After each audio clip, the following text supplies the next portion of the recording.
Town of Eatonville Town Council meeting. Okay. Councilwoman Randolph. Councilman Mack is on Zoom. Councilwoman Jordan. Here. Vice Mayor Thomas. Here. Mayor Creed. Present. We have a second. We are now ready for a moment of silence and the pledge of allegiance.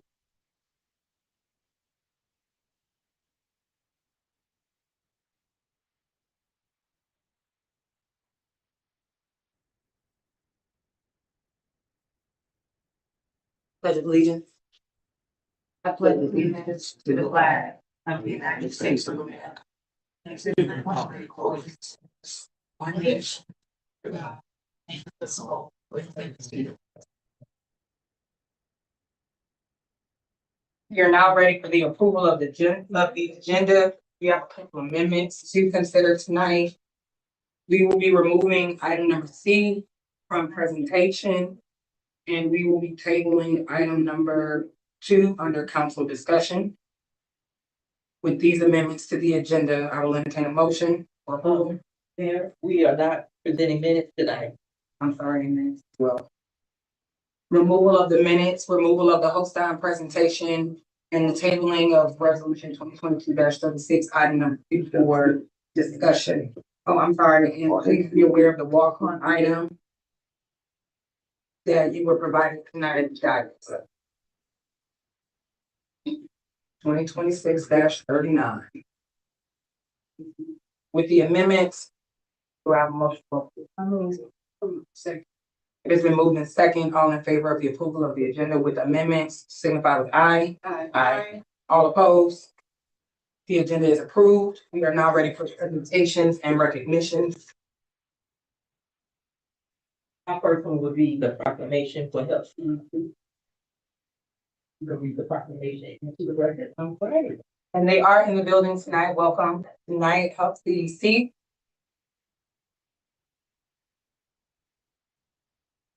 Help Community Development Corporation being recognized for 30 years of service to families and residents across Eatonville, the Central Florida region, and surrounding communities. Whereas Help Community Development Corporation, Help CDC, incorporated on June 18, 1996 as a faith-based nonprofit organization and HUD-approved housing counseling agency that brings to this partnership extensive experience in delivering comprehensive housing counseling services tailored to the needs of renters, home buyers, and homeowners. And whereas Help CDC provides a wide range of services, including but not limited to pre and post-purchase counseling, foreclosure intervention and prevention, reverse mortgage counseling for senior homeowners, financial education and heirs property protection and intervention, and also facilitate educational programs and workshops that act as a driving force for economic development and home ownership. And whereas Help CDC is dedicated to supporting low and moderate income households and achieving sustainable home ownership, ensuring the highest standards of expertise and guidance in support of the client's housing needs. And whereas Help CDC adopts a holistic approach to assess a client's situation and collaboratively creates a detailed step-by-step plan aimed at helping individuals achieve their dreams. And whereas Help CDC continues to work alongside community partners, residents, and local leaders to expand access to housing counseling, strengthening financial stability, and support pathways towards secure, thriving households. Whereas the town of Eatonville recognizes Help CDC for the 30 years of commitment to its mission to preserving home ownership and generational wealth for the families who make this town what it is. Now, therefore, be it resolved that the town of Eatonville, Orange County, Florida, along with Mayor Ruthie Critton, Vice Mayor Angela Thomas, Council members Latina Jordan, Taurus Mack, and Wanda Randolph, recognize Help Community Development Corporation's service to the town of Eatonville, the Central Florida region, and other surrounding communities. Woo. We have a resolution to present to you tonight with our signatures and I'm sorry. In witness whereof, I have hereunto set my hand across the seal of the town of Eatonville to affix this 7th day of July, 2026. It's got a picture. We're gonna try to get out of the picture. Yeah. Yes, absolutely.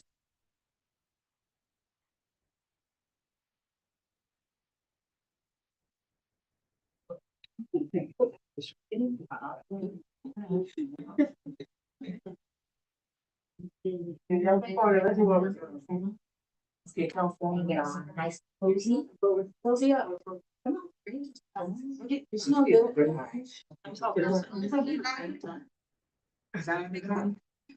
Councilman Mack, you are here with us in spirit. Photoshop you in.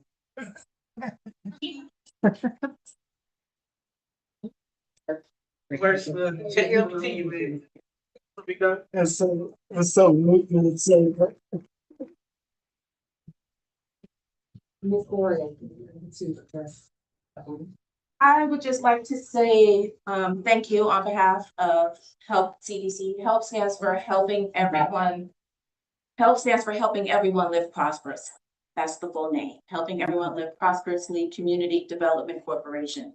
We've been, yes, here for 30, a HUD agency for 20, and we're not just local to the local counties, we also assist seniors national. So Eatonville is talked about not just locally, but we take it national. Our name is on a lot of banks' lips because I make sure they know that we're still here and we could definitely take some of their money to move some of our initiatives along. So I just want to say thank you for this opportunity. We're grateful to be here, and just being from Eatonville actually helps us get in the room. So it's great, and we love you guys, and we'll do whatever we can to keep the town moving forward. Thank you.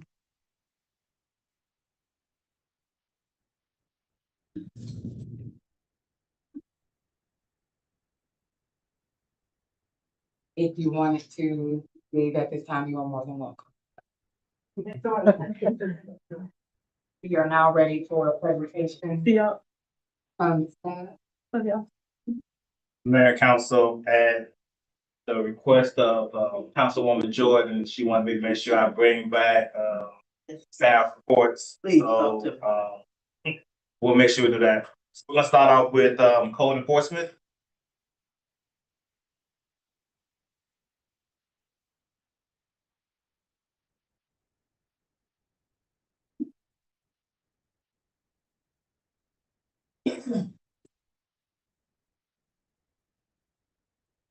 Madam Mayor, distinguished members of the Town Council, and to the residents of Eatonville, of whom we are all here to serve. For those of you who may not know me, I am Baruti Abdul Sapare, and those who are familiar, we're going to get you familiar with the day-to-day operations. Joining me is Ms. Sylvia Wellen. She is now a part of the Code Enforcement Division. As code enforcement officers, our overall goal is voluntary compliance through education. We are here to serve the town. You say that again. We are here to serve the town, to ensure the health, safety, and welfare of our residents are given every consideration the law expects and allows, always working to improve the quality of life and positively affect the overall economy of the businesses in our community. This is what an effective code enforcement division is designed to accomplish. An effective code enforcement officers, we possess a thorough understanding of the municipal ordinances, state laws, administrative procedures, and property maintenance standards, zoning regulations, and due process requirements. Every action taken must be legally supported, consistently applied, properly documented, and respectful of the Constitution of the rights of every property owner and resident. In short, we will investigate and will apply the law as required. As of the end of, as of the end of June of 2026, we have opened nearly 400 code cases addressing 678 different violations within the town's code. We understand that we are essentially here as the heartbeat of the town's government, such as the mayor and the town council are the head. We are here relying on our ability to build and strengthen community relationships and support of your leadership for a better Eatonville. Continue to be bold, continue to be determined. That's all I have this time. I'll take any questions. I have a question. Yes, ma'am. What was your report on code violations? You say over 400? Yes, ma'am. Since I've been here since March of 2023, we've opened nearly 400 code cases. Okay, well, how many have you done for the fiscal year that we in now? For the fiscal year, so we're talking about October to, so we're right about 150. Okay, any of those 150 have been cited with fines? Out of the 150 since fiscal year, yes. And how many, how much have been collected for fines? Nothing has been collected for fines. The way the process works is,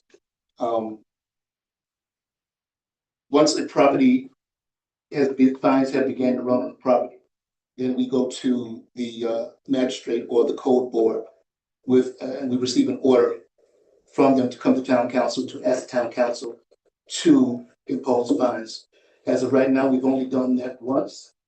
We have close to 20 cases, but out of the one case that we have, that's the property on 118 Bethune, and the fines are right now in the amount of $358,650 on that one property. Okay, I was just asking because I know we've had some issues before. It seems like it's a lot of code violations, but we don't see the cost as far as all the preparation that you do.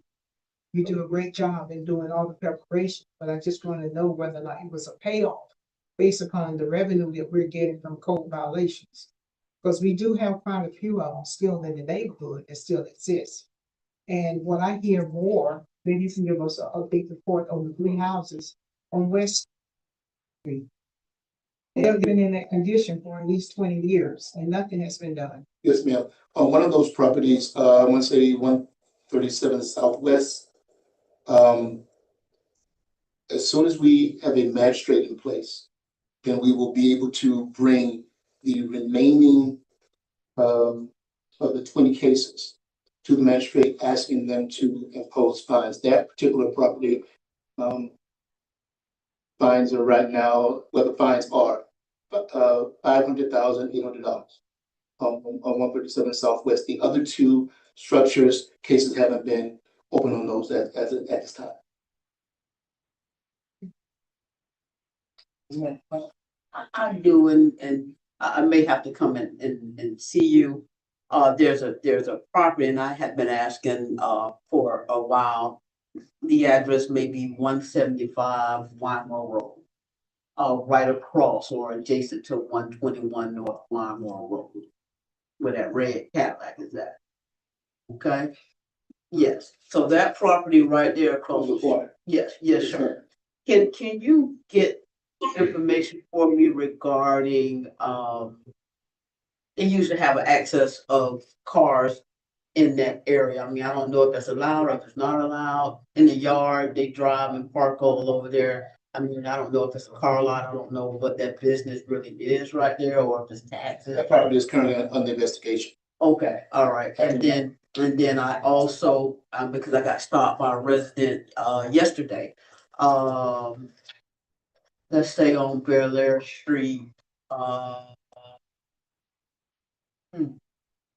where I know that she had been cited before, she had to cut down her trees and. Bel Air Street. Yes, sir, I know her name. She did have a question, one, to make sure that, everything was satisfied with her case. She did ask me to check and make sure that everything was clear with that particular case. And now she has a question, which may not be for your department, but how can she get permitting to put in a porch now that she's cleaned everything out? Yes, ma'am. I did speak with her and I informed her that her case was closed. Okay. But the permitting issue is definitely not out. Okay, all right. Well, thank you. Good to see you guys. And you too, Mrs. Welling. Well, I do have one too. Well, Across the street from me, Clark Street, Macedonia property. That house been burnt since 2006.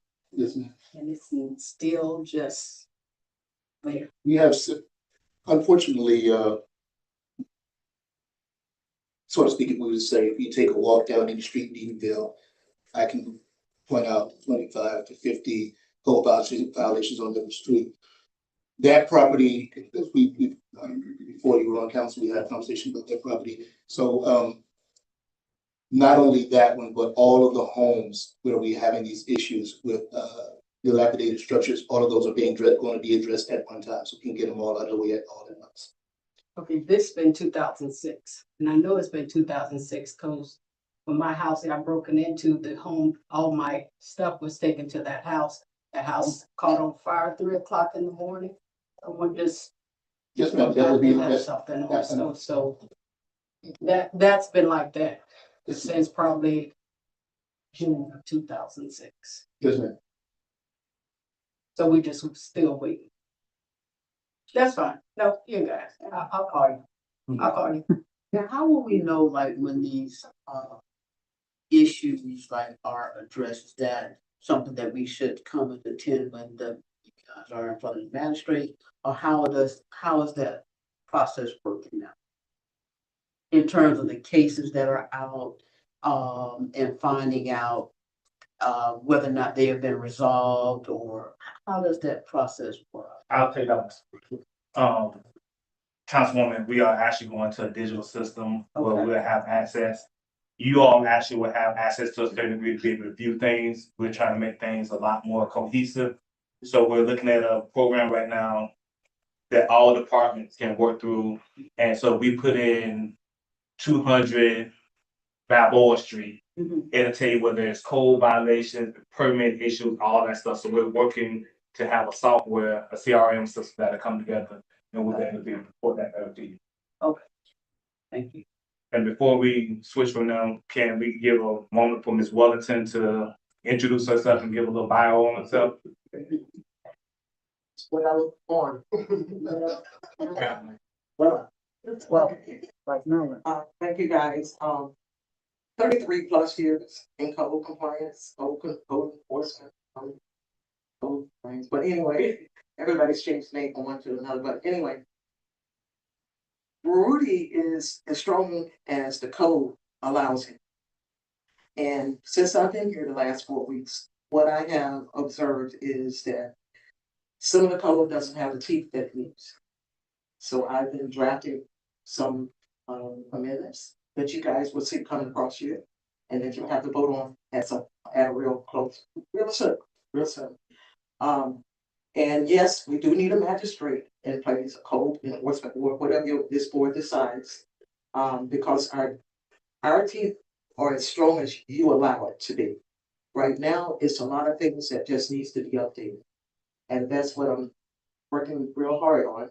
I've only been here 4 weeks, but I'm already starting to fill his email up with some things. And so one of the things that I'm trying to put together is changing the overgrowth and discarded articles section of the code from having to go to the magistrate. There's a way that it can be done. It's being done all over the place, all over different jurisdictions. Jurisdictions small as this one, big jurisdictions, everything. But basically, we just cite them. We post the property. They come in compliance. Great. They don't. Then we send a contract out here. It does not have to go to the magistrate to get that back. And you'll see a lot of that being taken care of once we get that ordinance in place to do that. Now, the other ordinances, you were mentioning something about the dilapidated structures. There's also a quicker process with even with that.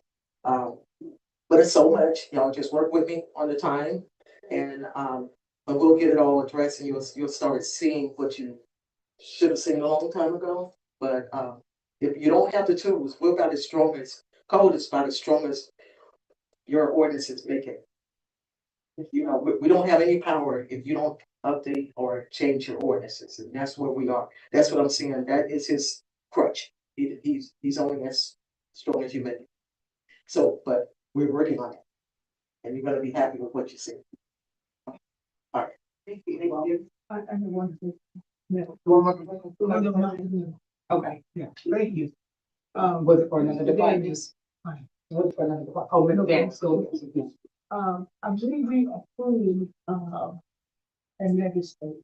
So what's the RFP, yes, process? ma'am, that's coming up later. It's coming up now? Yes, ma'am, not Okay, right let- now, not right now, it's coming up later. Yes, okay, all right, give us a report. Thank you. Next. Preparation.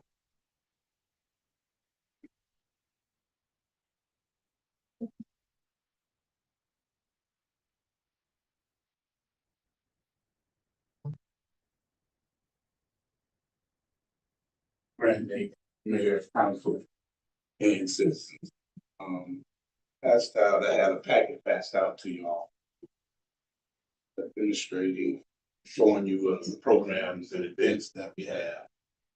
That's been going on about the summer. But I want to bring attention to the very last page. Where it's a summer career camp program that started on June 1st that I want to bring recognition to. So you can be enlightened on what we're doing with our youth. At this time, I'm going to call Miss Mary up. She's going to explain and go over a presentation. Real quick.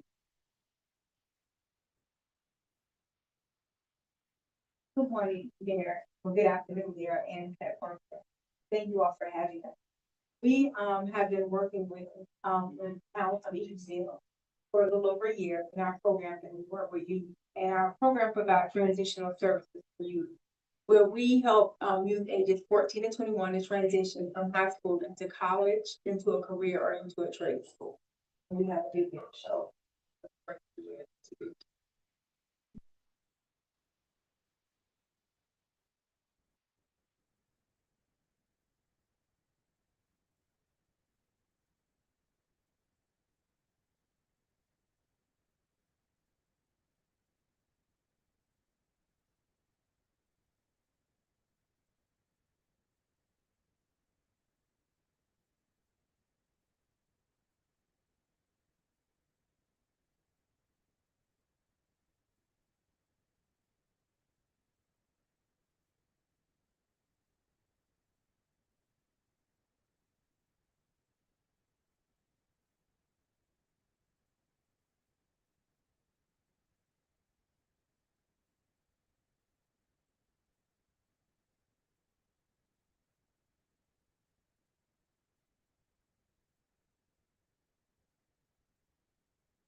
In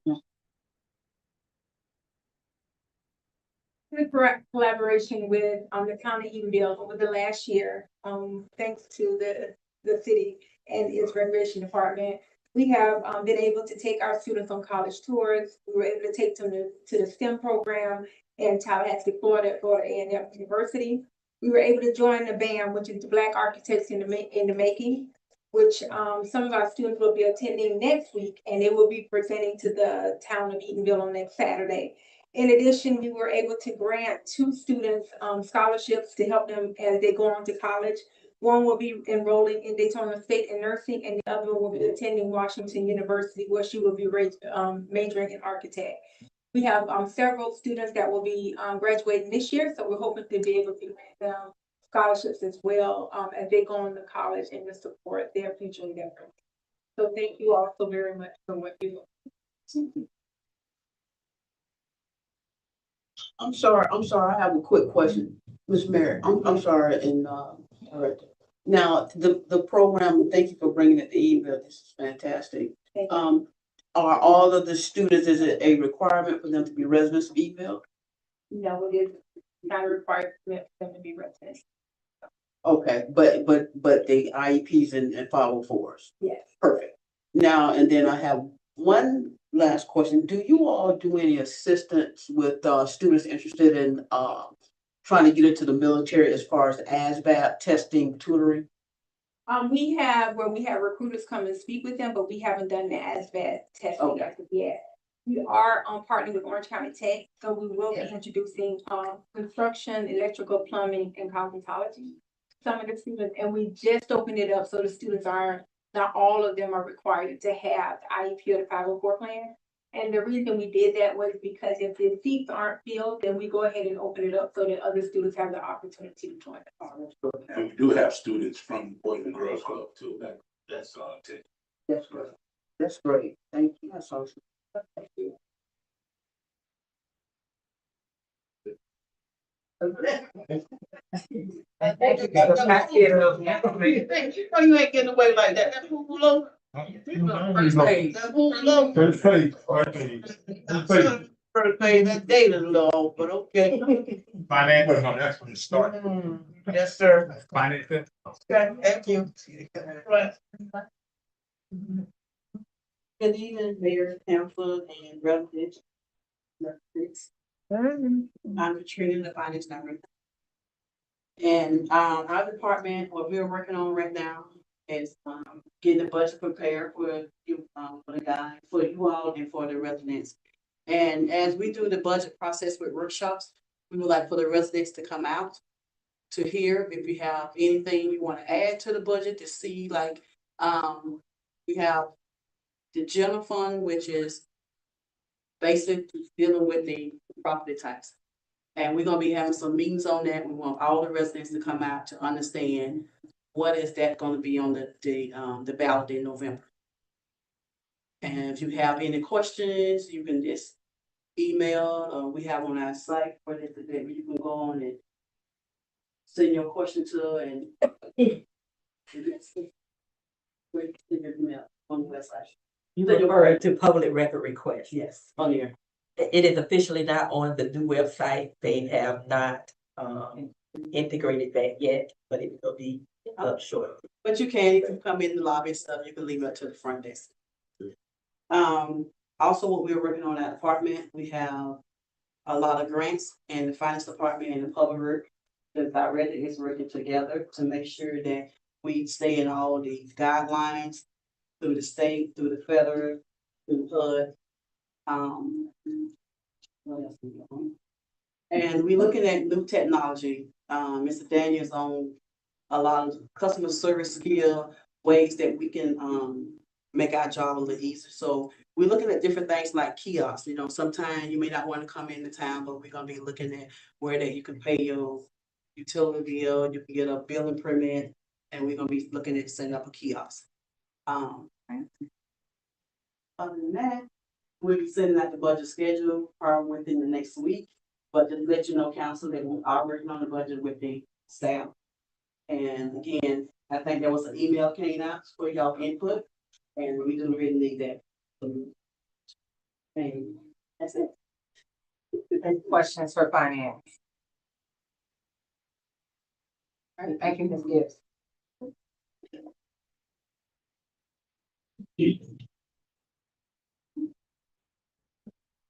Good evening, council presidents. It's always glad to be here. I do just want to go back for a second and give some kudos to our code enforcement department. The addition of this Sylvia has really given this community a chance to go back and look at some old files, things they can go through while she helps on the administration side.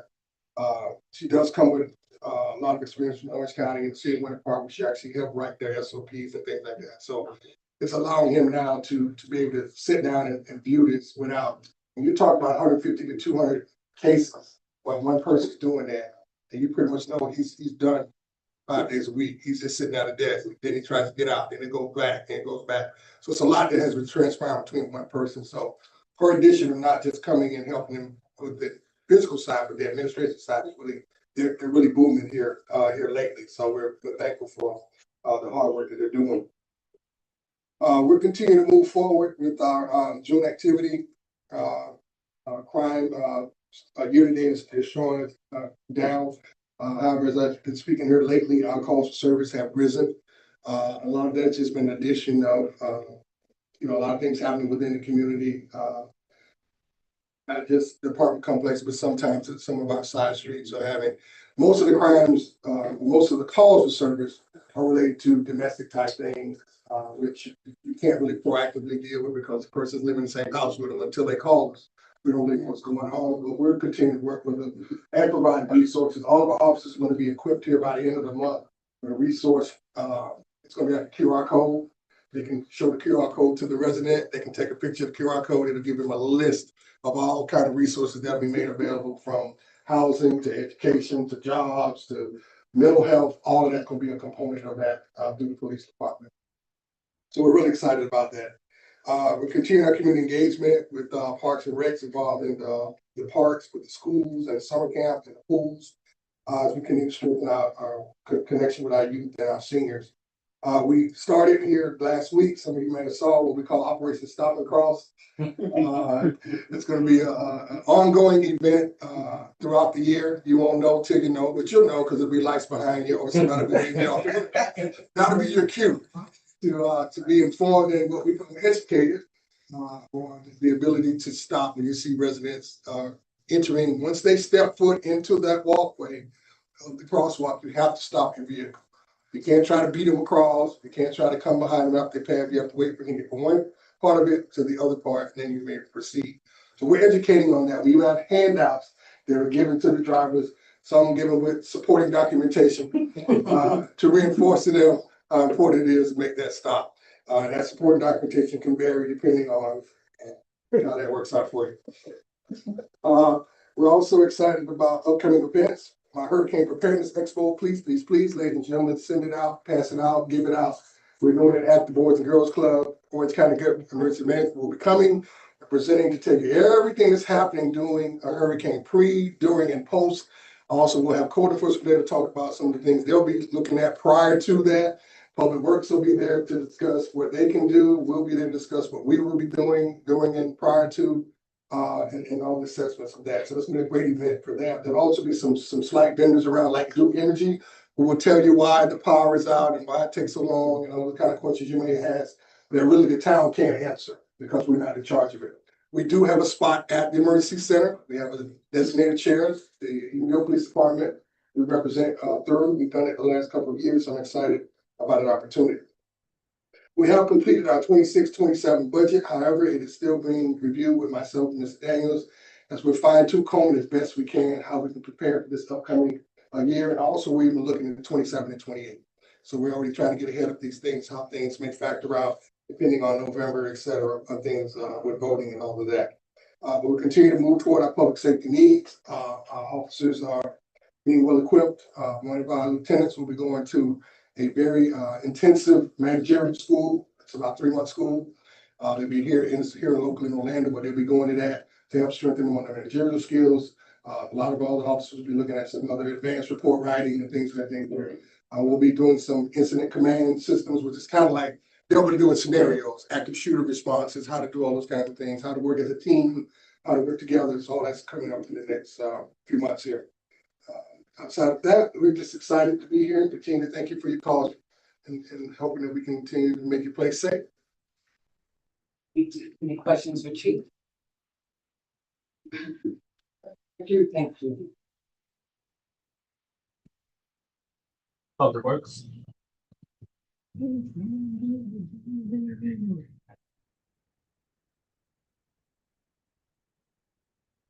Good evening, Mayor, Vice Mayor, Council, residents, guests. This is the Public Works Department report. Want to first talk about what you've been seeing, the Safe Routes to School sidewalk project. That one is moving on schedule. Winter Park has been managing that project along with us. We even have one of our staff members, Sid, who's out there watching and making sure everything they need to make happen. Their goal is to get the work, at least the work that's in Eatonville, done before school opens. So really, please keep us abreast if you have any concerns, but that project's moving forward. As we mentioned, they're going to start work at the intersection of College and right outside of Town Hall. That's going to be work that's going to be starting soon. There'll be a new beacon out there, new striping. We have sidewalks on both sides of College. It's going to the east on Ruffle, south on West, and make its way to Monroe, down to the Winter Park. There's a little Maitland in there too. But the bulk of it is in the town of Eatonville, and we hope to celebrate this when it's over. We are moving forward now with the Marine Lift Station project. And kudos and thanks to Finance Department for really making sure that this thing has stayed on schedule and make sure we're within the time frame from EPA, but that lift station project is approved.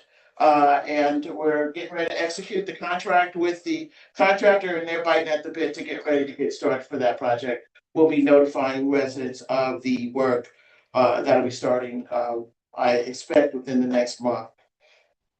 The first group of water and sewer projects are coming out for bid soon. All of the permits have been obtained for the water sewer and the water treatment plant. Once the builder is obtained for the water treatment plant, they'll go through permitting for the building, but those projects are moving forward. Once we clear our own internal procurement requirements for the bidding, then we're going to move to put that out on the street. We also want to have another meeting notifying the community of the business community, local business community of the project and how they're to get involved in that. So we're looking forward to that. That work also includes sewer main replacement in Varine, Lake Lovely, and Northeast Kennedy segment. And we've been working hard in the last few days to make sure that the roadway will be resurfaced at the same time. Instead of patching, we want to get an entire resurfacing. And one of the things we've done also, this is grant season we're in, so we're applying for additional funding. Costs escalate, but we're trying to make sure that we've got all aspects covered. See here, the Catalina Stormwater Management, it's called the Lake King Stormwater Resiliency Flood Mitigation and Wetlands Restoration Project. The county wants us to move forward, and we're getting our RFQ finalized so that we can put that out on the street for engineering and landscape architecture for the entire project. And so we'll look forward to bringing the engineers that are coming after the project before council so that they can understand what the game plan is moving forward. And if I haven't missed anything, the PAL Center, we had some hiccups with regards to permitting for that. Both the builder who's applied for the permit and the architect were not familiar with that whole process. So that did get delayed, but we're down to the last comment, which is just the address on the site. But they have a very complicated virtual upload requirement. And so, but I think we've gotten all that behind us.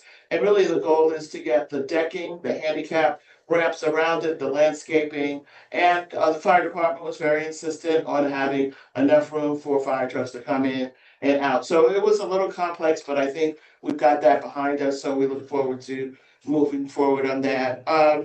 Please, when you see our public works staff, we're shorthanded by 2. Please encourage them. Right now, they're actually finishing a water main leak on Clark Street. So they're working very hard, and we want to encourage them to continue the hard work. So that's the extent of my report. If there are any questions. But thank you for that update, Ms. Monday. As usual, I mean, you've been doing a fantastic job. I know we certainly appreciate you bringing a lot of money to this town. But I do know that this is budget season. I hope we can take a look at, getting, Ms. Monday some help and how we need to make sure that we can put her in the best possible position to continue her greatness, and that is getting this money. All right?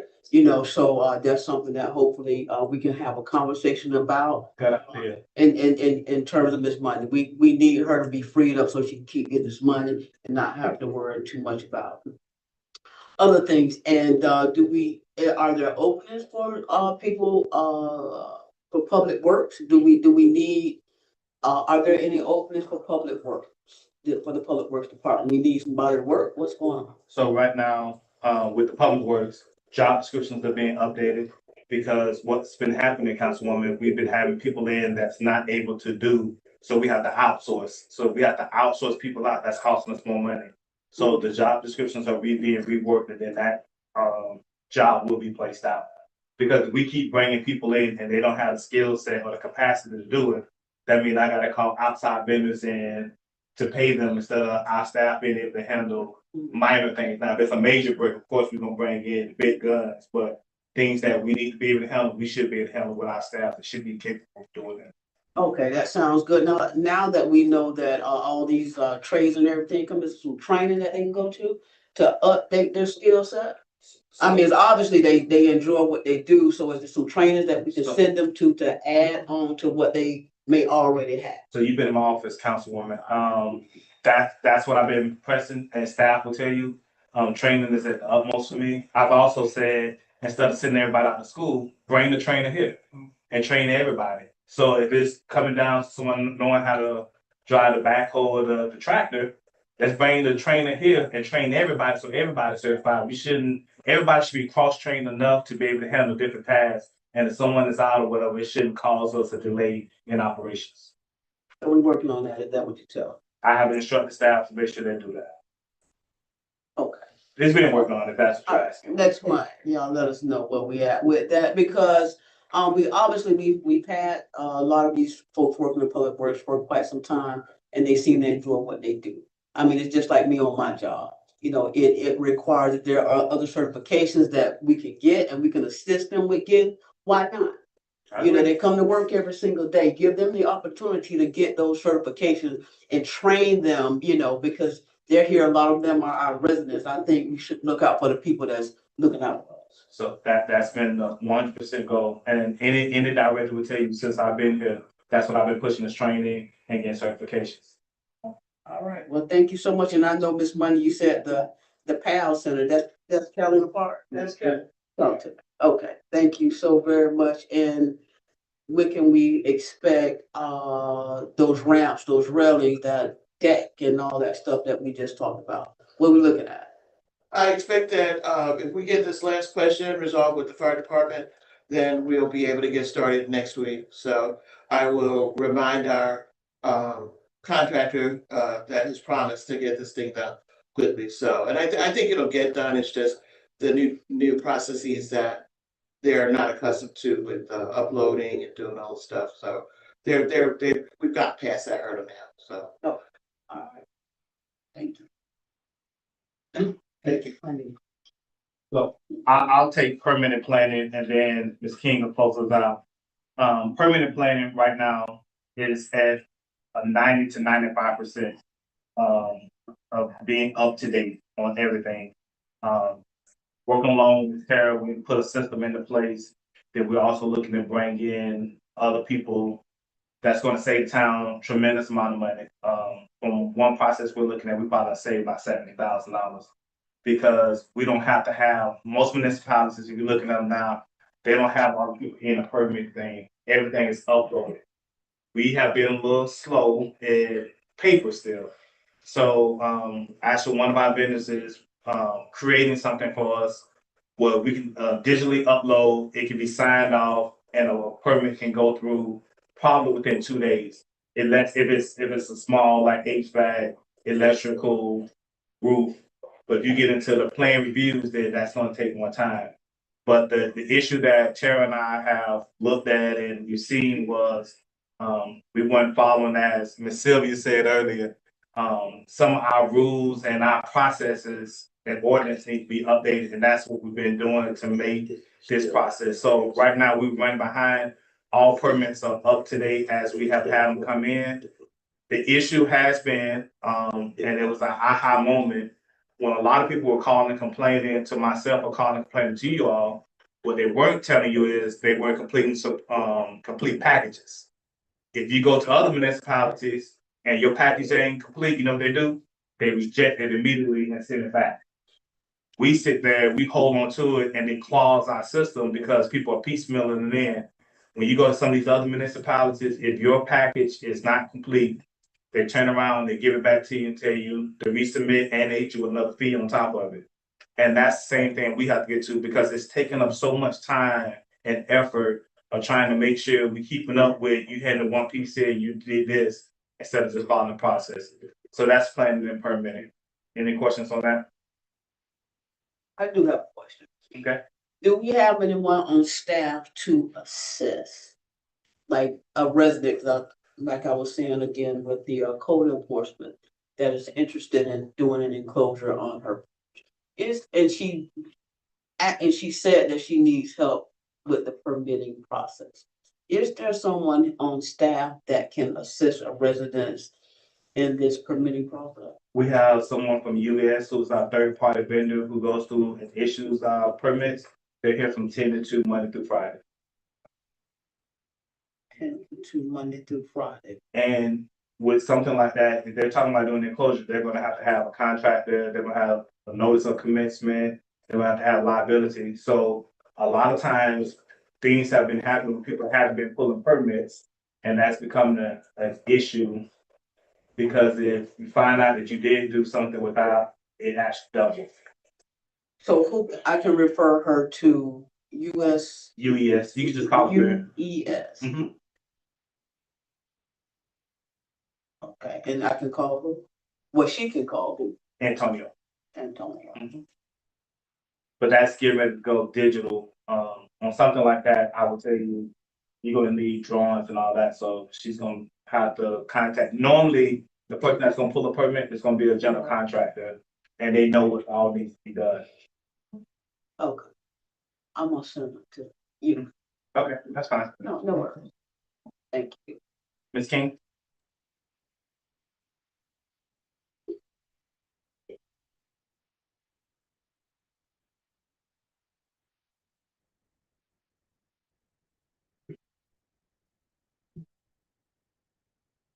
Good evening, Mayor, Vice Mayor, Council, and members of this wonderful community. On behalf of the Town Clerk's Office, I just want to provide some updates that will take place in the upcoming months. Also to give you an update of what we've been doing in the Clerk's Office. It can't be a comprehensive report out because of the time that we have left here in the meeting, but there's 3 things that I want to update you on. The first is the in-meeting technology. The purpose of that is to enhance efficiency, ease of functionality, and operational tasks during town council and board meetings. And we want to advance forward with electronic devices for note-taking, transmittal of data, future digital voting for accuracy and transparency. So if you see here on the dais where the clerk sits, there is a markup. Every seat on the dais will be provided with a large screen laptop with a adjustable stand. There is also a digital notebook. For those who like to take notes, handwritten notes, you can take those handwritten notes and scan them and email them to yourself, so you can reduce paper. And I know oftentimes when you're having meetings, you may be coming directly from work and you may not have your traveling tablet. So you can rest assured that your dice will already be preset. The screen will be split to have the council packet. It will also have a notebook pad that you can take notes on your tablet. But for those who would like to write using handwritten format, you will have a digital notebook. So if you just allow me to just illustrate this. So this is the .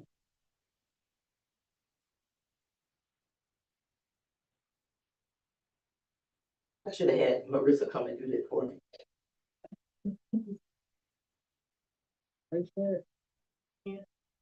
There we go. So as you see here, I know the members of the community, you have your council packet on the left, and then you have an opportunity to take notes on the left.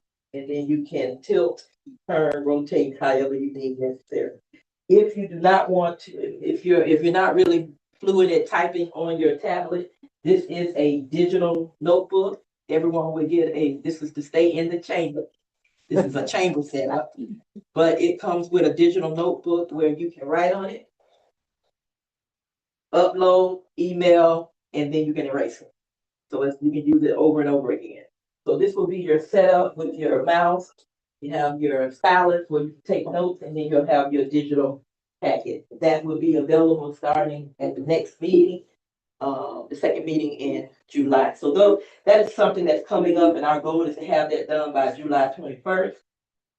If there are any specific needs or requests, definitely reach out to the clerk's office and we'll assist you at that time. And this is just some pictures for the in-meeting technology where you will have your laptop, your stand, your book, and your digital notebook.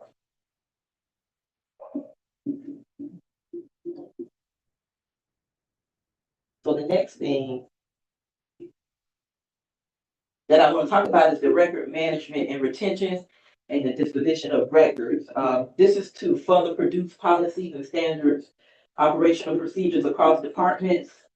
It allows for accountability in preserving town records, allowing for a centralized accessibility to those records within our staff infrastructure. It would also allow access to available records to the public as well.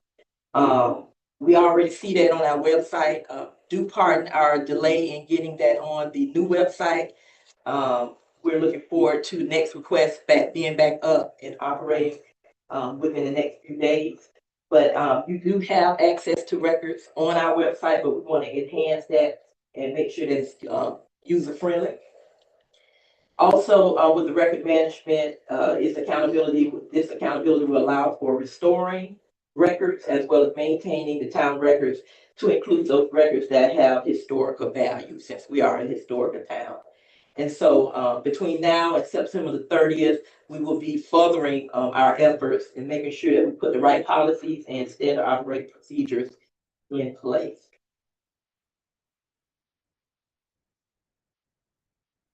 Unless you want to help me with transition. You probably want to sit there. Yeah. So we're going to talk a little bit about record management. This was a 3-year project, give or take some. You can go to the next slide. So this was the process. When I first came on as the clerk, I came on in July 2022, around the latter part of June. I took about 6 months, maybe 6 to 9 months to really just kind of acclimate into the role and to really assess our current records. From there, we connected with a third-party file bank, and we began to manage our records through their master database that they created for our town, which include indexing.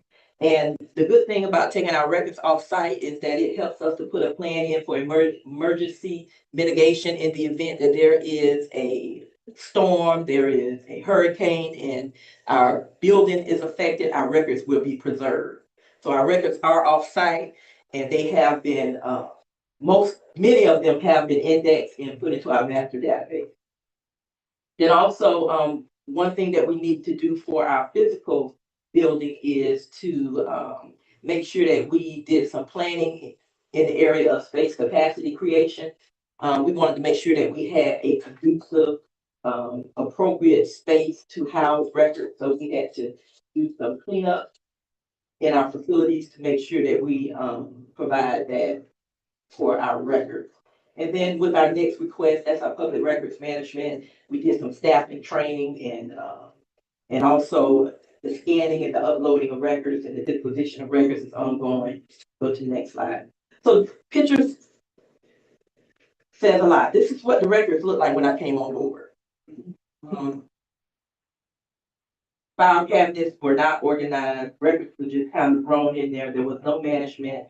There was no organization, so there was a lot of cleanup that was needed. As you can see in the bottom left picture, I mean, records were mixed in with souvenirs. And, and this is not any slight on anybody, I'm just letting you know, this is the state of our records when I got started. And so, since then, if you go to the next slide, we brought in file bank, we did a phase 1 of our record management retention disposition project, which means assessing our records, taking inventory, bringing in a third party to assist us with developing a master database, indexing, scanning, uploading, public record management of our records, and that's when we brought in next request. And this was all during the time when I did not have staff. This was being done by a one-man office. And I thank you, council, for allowing me to really stretch our budget and bring in some needed resources through technology and also bring in staff. So this is some pictures of what we had to do in order to start mitigating it, start putting our records in a better condition. So if you go to the next picture, this is our first load that file bank came and accessed our records and took them off site to their facility. Keep going. And then also, when I talked about the cleanup and the space capacity, we really didn't have space for records. So as we began to transport our records to file bank and get rid of a lot of file cabinets, it started to open up space for us to create space that's going to help us function and be proficient and efficient in what we do. So if you look to the top, picture number 1, that was our conference room through those black double doors. It was a large conference room, and council allowed us to come in and take a part of that council room and make it into a records room. So the pictures you see off to the bottom is what our current council room looks like now, along with the records room. And so we were able to do some space capacity creation. And then also picture number 6, we were able to really get rid of a lot of records that was just shelving of records. And now we have turned that into a functioning space where volunteers, part-timers can come and use the computer. Even board members can come and use the computer, the work area. And we have a centralized printing area on this side of the building. You can go to the next one. Also, a part of that cleanup and space capacity creation. This was the council room before. You see that big old screen, that means everything was done manually, but as you can see, that was the before. What you're sitting in today is the after, where we have digital screens on the walls. We're able to launch to YouTube and really take advantage of a digital conference room. Phase 2, this is after the council had allowed me to bring in staff.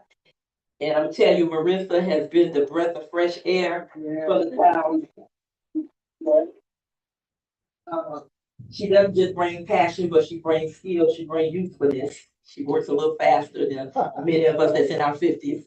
But part 2 of our records was to take the remaining records that did not go to file bank, go in and do some record retention and some disposition. When I brought her on, I tasked her to spearhead that and coordinate that, and she has done a great job. As you can see, picture number 1 is what she started off with. Picture number 2, 3, 4 is where we ended. And so this week we did our second pickup with file bank, and I think we're almost there. We're almost there. We have some final shredding to do. I think we have 1 more month left to do our final shredding, and then we'll be focusing in on our policies and procedures. You can go to the next page. So in addition to in-meeting technology and record management, retention, and disposition, we have personnel. What I'm asking, this is my ask. I brought in Marissa as a part-time records coordinator, and we had to extend her schedule in order for her to really be effective with the records. And so my ask is that we consider making her a deputy clerk. She knows how to do the work. She takes initiative, and she's going to pass out a memorandum to you all to just kind of talk about what her desires are, what she's committed to, and what she has already been doing in addition to her role as record coordinator. This is about getting the right qualified people in the room so that we can improve our efforts and our efficiency in the clerk's office. So really bringing her on has been, a blessing. But I would like to consider her coming on full-time as a, deputy clerk. Most municipalities have a town clerk, a deputy clerk, and an assistant. I went from one man to a part-time, position. You see what it does when you have staff to support you. So, it will be a support to the efforts of the clerk's office, ensuring proper staffing that will ensure efficiency, productivity, customer service, and improve response time, not only to internal but external services. And so I'm looking, my recommendation is to consider her coming on full-time by August 1st. And it's my ask, and I would have her to come up to talk, briefly about, her intent and her tenure here. Go to the next slide. Good evening, council residents. Yeah, like Cindy said, we just got finished with our phase 2 of our records management project. That's been one of many things that I've been doing over this past year. One of the first things I did as records coordinator, sorry. I did a curated exhibit with the Art and History Museums of Maitland and PEC for Founders Day, less than 3 months in. A little bit about me as well. I'm a historian. I graduated from UCF. I learned about the town a couple of years ago, and I really wanted to work here. So I'm really glad that Ms. Cake chose me to kind of be her protege. So aside from records, I also stand in for the clerk for Historic Preservation Board meeting and CRA board meeting. I also help the HPB get in compliance with the certified local government, which we're not in compliance with, so that's a really great accomplishment. I perform multiple clerk duties on the daily, including meeting board packets. I draft official meeting minutes. I oversee lane search requests when the clerk is absent. I also communicate with council members, board members, and staff. I also fill in for the clerk when she is absent, so I take over. She's trained me really well. I also have full oversight on public records requests, next requests, call-ins of public record requests, emails. I'm the one that they go to all the time. I also oversee the town's records. That includes our file bank database. I also do in-house scanning daily, making sure that we have digital things of our papers. So we toss those papers out because there's 252 boxes in that room. So we had to go through a lot. Hopefully never again. And this is a new thing, but over this past month, I've been leading the National Park Service Historic Markers Project.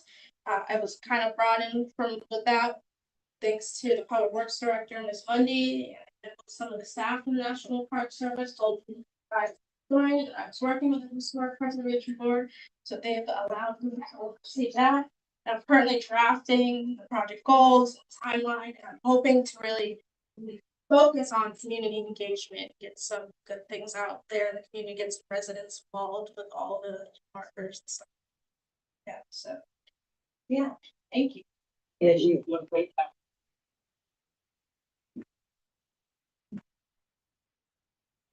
And this is just some of the open projects. Again, the record retention project, disposition records, standard operating procedures, things that we're focusing on for the remainder of this year. Record management and emergency mitigation planning. Also, just so you know that we'll be doing some upgrades to the council chamber. Again, we're going to be doing a accent wall, working with the CAO on that, and also updating our microphone system, and hopefully we'll be able to give you a better looking dice. And so we can look like the other municipalities. So those are just some of the asks and some of the things that we will be working on. So thank you so much, and I wouldn't be able to do what I do without your confidence.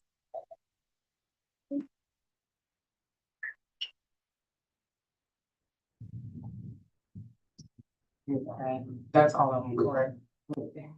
Okay. We are now ready for public hearing. I'm sorry, let's get right past them. We are ready for citizen participation.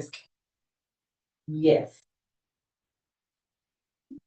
Our first one will be John Beecham.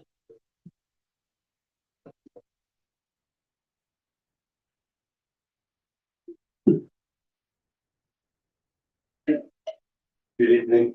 First, I'd like to say, Eatonville has one of the lowest crime rates in Central Florida. Thank you, Chief.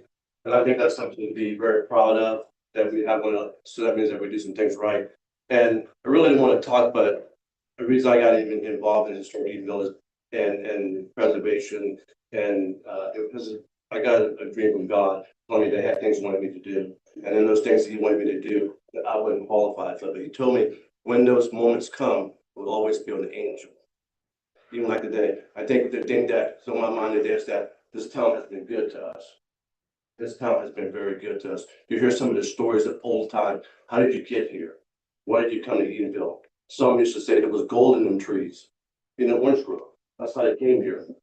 North Carolina, was gold in those trees. There was work and there was opportunity in those trees. But more important, there was a place called Eatonville.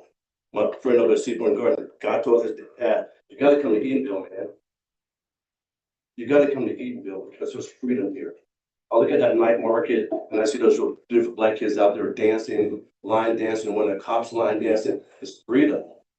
There's no police brutality. It's black self-governance. It's important. Those simple things in life are super important. And we take them for granted, but this is our house. Development is fine, but our development, we have come to a conclusion that it's about culture, heritage, tourism, and the arts, and that pays money, that pays dividends, that pays sustainability. This young man here riding bicycles during the weekend, it's creating a healthy community. That's what this is all about. And I feel like that only a God could create a place like Eatonville. And I know part of this whole transition, what we're doing now, is going to take a God to even, it's a God's job.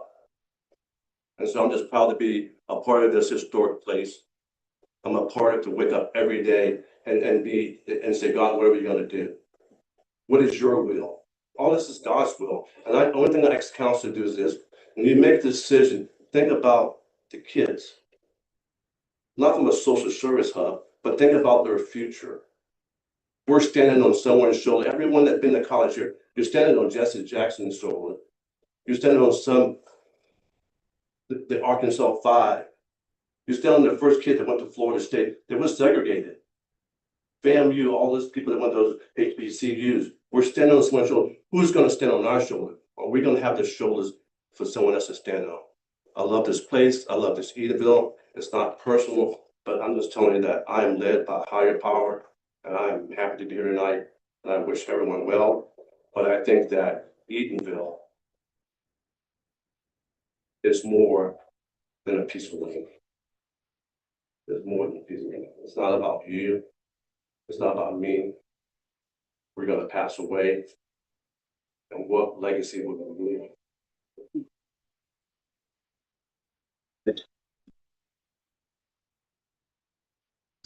Hey, we have Angela Johnson.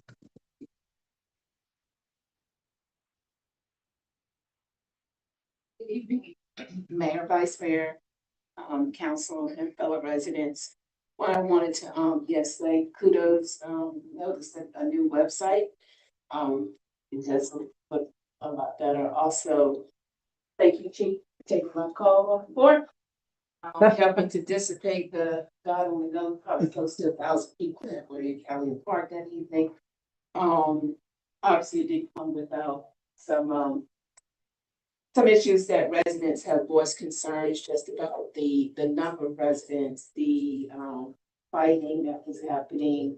So I'm not sure if it's been something that you guys have maybe entertained before, with potentially the town actually partnering with the various families that are putting on a fireworks show that is probably equal to Boom Up in Altamont, as well as at Lake Yola, because they do invest a lot. But before I lose my time, one, we keep asking about affordable housing. When will you, as our elected officials, develop and adopt a housing strategy? Sore topic, I'm going to bring up the water rate reimbursement. We talked about that when Mr. Presley was here, so that dated back almost a year ago. And then there was a statement made at one meeting that there was a decision made, almost like that there was nothing to be done. So what is the status of the analysis of a potential credit going back to the community, for the lack of that mere asterisk being on the, adoption of the ordinance for the water rates? Code enforcement. I think we need to move away from what may be potentially being looked at as favoritism. The Thomas House, 3D tire. We've got to focus on the things that are on our main street and take care of those eyesores. What is the status of the magistrate? I know you mentioned you're gonna address that tonight. What is the status of our financial audit? We're now in July, so we're close to the end of another fiscal year, and there's been no word as to when our audit will be finalized. Again, how quickly can we expect the dates for the budget workshops so that we can have those on our calendars? Have you completed any analysis on the potential impact of the property tax law and how that would impact the town and its revenues, and what are your plans, if you're forecasting moving forward? I know that clerks does a wonderful job, other departments are doing a great job, but before we can start committing funds, I think we need to know what our revenue status is. I have a number of other things. but I Wait, guess you can I'll have send my that. time. You can have, I yield her my time. If that's okay. Okay. As we are looking for, we're in hurricane season.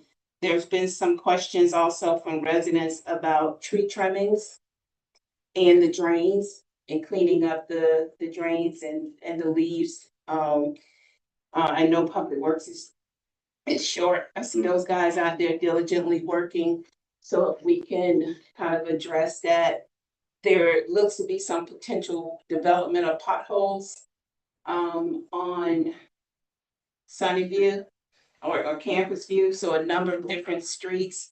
If we can do a drive just for you guys, as even as our elected officials, to bring those things to the public works staff attention. Chief. Yes. Coming up Campus View, when you're coming from Sunnyview up to Amador, there's 2 stop signs that people are just blaring through. Is there potential for not a speed bump that's gonna tear up your alignment, but something more than an ease bump to slow the traffic down? We have one resident home that sits directly in front of that stop sign who has a great concern about whether somebody is gonna run through that stop sign. What is the status of the state?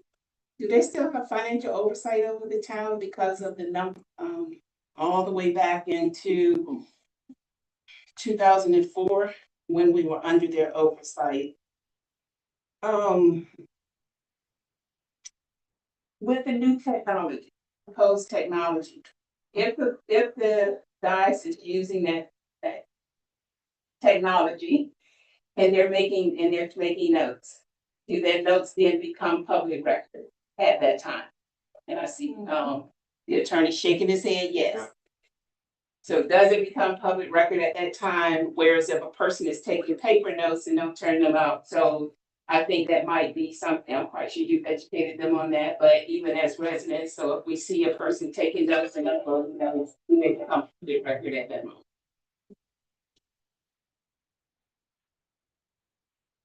And our last one will be Carol.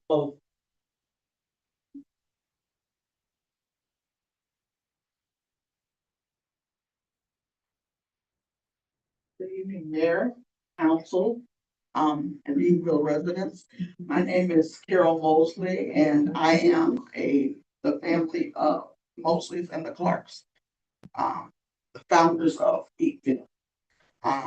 So I just wanted to come and say that I'm here to represent my family, the Mosleys and the Clarks.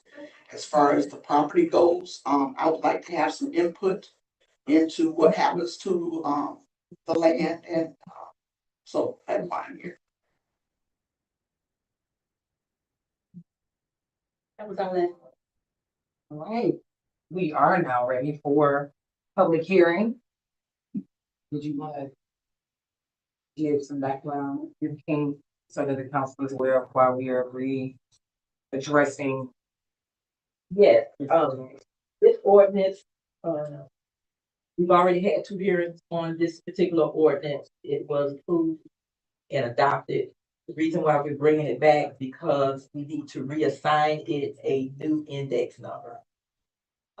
When you, have to make changes like that, you have to go through the same process, that you would normally go through for an ordinance. So we're bringing it back for a hearing, for first and second hearing, for the purpose of, reassigning it an index number. The former number was 2026-2. And the new number proposed, or as stated in the index, in the preamble, is 2026-5. And whenever you're ready for me to read, Yeah, we are ready for the preamble. the ordinance number 2026-5, an ordinance of the town of Eatonville, Florida, relating to the Land Development Code, amending chapter 60 to add articles. What's it? 20. Establishing a process for the review of reasonable accommodation requests for certified recovery residences pursuant to Florida statute section 397-487, providing for conflicts, providing for codification, providing for severability, and providing for an effective date. You have heard the preamble. You can go ahead and open it up for a public hearing. If there are any members of the audience that wish to speak on this newly indexed ordinance, please join us at the lectern. Seeing no participants, I will open it up for council comment or questions. None? No. All right, that being said, you have heard the preamble. Is there a motion for approval? Move. It's been moved and second, all in favor of the approval of the first reading of ordinance number 2026-5, please signify with aye. Aye. All opposed? The first reading of the newly indexed ordinance is approved.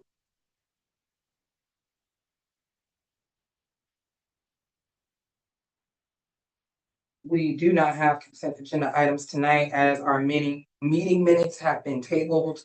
We are now ready for, as well as council discussion. We are now ready for council decision.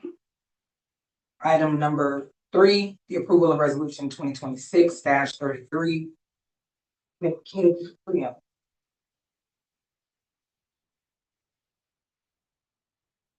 Resolution 2026-32, amending of the amended resolution. A resolution of the town council of the town of Eatonville, Florida, appointing a development review committee to review large-scale development plans and master plans for compliance with the Land Development Code, zoning, and other applicable development and technical standards, providing for conflict, severability, and providing for an effective date. You have heard the preamble. I will entertain a motion. Second. It's been moved in second. I do have questions. Councilwoman Randolph, I know this item was tabled, if I'm not mistaken. At the last council meeting, did you have any updates or input that you wanted to present to the council? I don't have any new updates. This item has been brought before, and everything is basically, it is spelled out for the needs of such a committee for the quality assurance for large scale developments and also master plan. I do feel that as council members that we have to rely upon individuals who are professionals in certain areas that we are not professionals in, we are non-professionals. And I think it's very important that for me to bring this as a part of through efficiency and also to reduce risk management when it comes down to these types of large developments. As everyone knows, that we are right now at the heels of the most largest development that we've had here in the town of Eatonville history. And we are not professionals. So I feel that it's important for us to have another set of individuals and professionals that can review a lot of these complicated developments for the council. And it will be at the discretion of the council to select individuals who specialize or who are very well knowledgeable in the areas of it can be engineering, it can be planning, it can be utilities, financial sustainability, you know, all those areas that we need here in the town of Eatonville. And I do recognize that previously it was stated that we can use our own staff, our internal staff. I feel that our staff has a lot to do on their own, and to add more extra responsibilities, especially for those who do not have the necessary skills in order to help the town council to navigate through these projects. It's very important. So I don't want to really lose sight of what we're doing here. I think this is just something a little more extra that can help us as a council members, as far as the town council, so we can move forward without any delays, and we can look forward to those individuals to help us in this line of work. Thank you for that. Attorney Jackson, did you get a chance to review this resolution? Yes, I did. Okay, I'm gonna reiterate what I said before. I do hear your concerns, Councilwoman. However, it is literally their job to do exactly what is listed under section 3, the duties and the responsibilities. Planning, finance, public works. I mean, everybody's literally listed here. CPH professionals, town planner professional, town CAO professional, UES professional, public works professionals. I see PEC is listed here. Infrastructure developer. I mean, finance, attorney, all of these people are professionals. All of these people are staff and on payroll, with the exception of PEC, an infrastructure developer, and an Eatonville business owner. Me personally, I don't see the need for the creation of a committee to volunteer to do what staff is being paid to do. That's my stance. Of course, I respect the foresight and understanding that while we do have probably the last large plot of undeveloped land potentially getting ready to be developed, that we want to keep a close eye on it. It is literally the job of these listed individuals to do so. I can't justify asking additional people to take additional time to do things that people who are in fact professionals do in fact do. There's some language in the resolution that's a little confusing. Maybe Councilwoman, you can give some clarity to it. I know in section 2, it looks like an amendment that the committee shall recommend. I don't know if it should have stayed shall consist. I'm not 100% sure, as well as in section 4. To have this done by the second meeting of this month. That would have to be changed. Understood. This has been going around, so there's been a delay. Correct, understood. Yeah. That's all I have. Any other questions before we move for the vote? Well, I've already bounced this around enough, and I am going to make all the information is there. I don't think it's anything that complicated that we don't understand, except for in section number 2. It was pointed out. I know some of those professionals were, as far as town, are listed in here.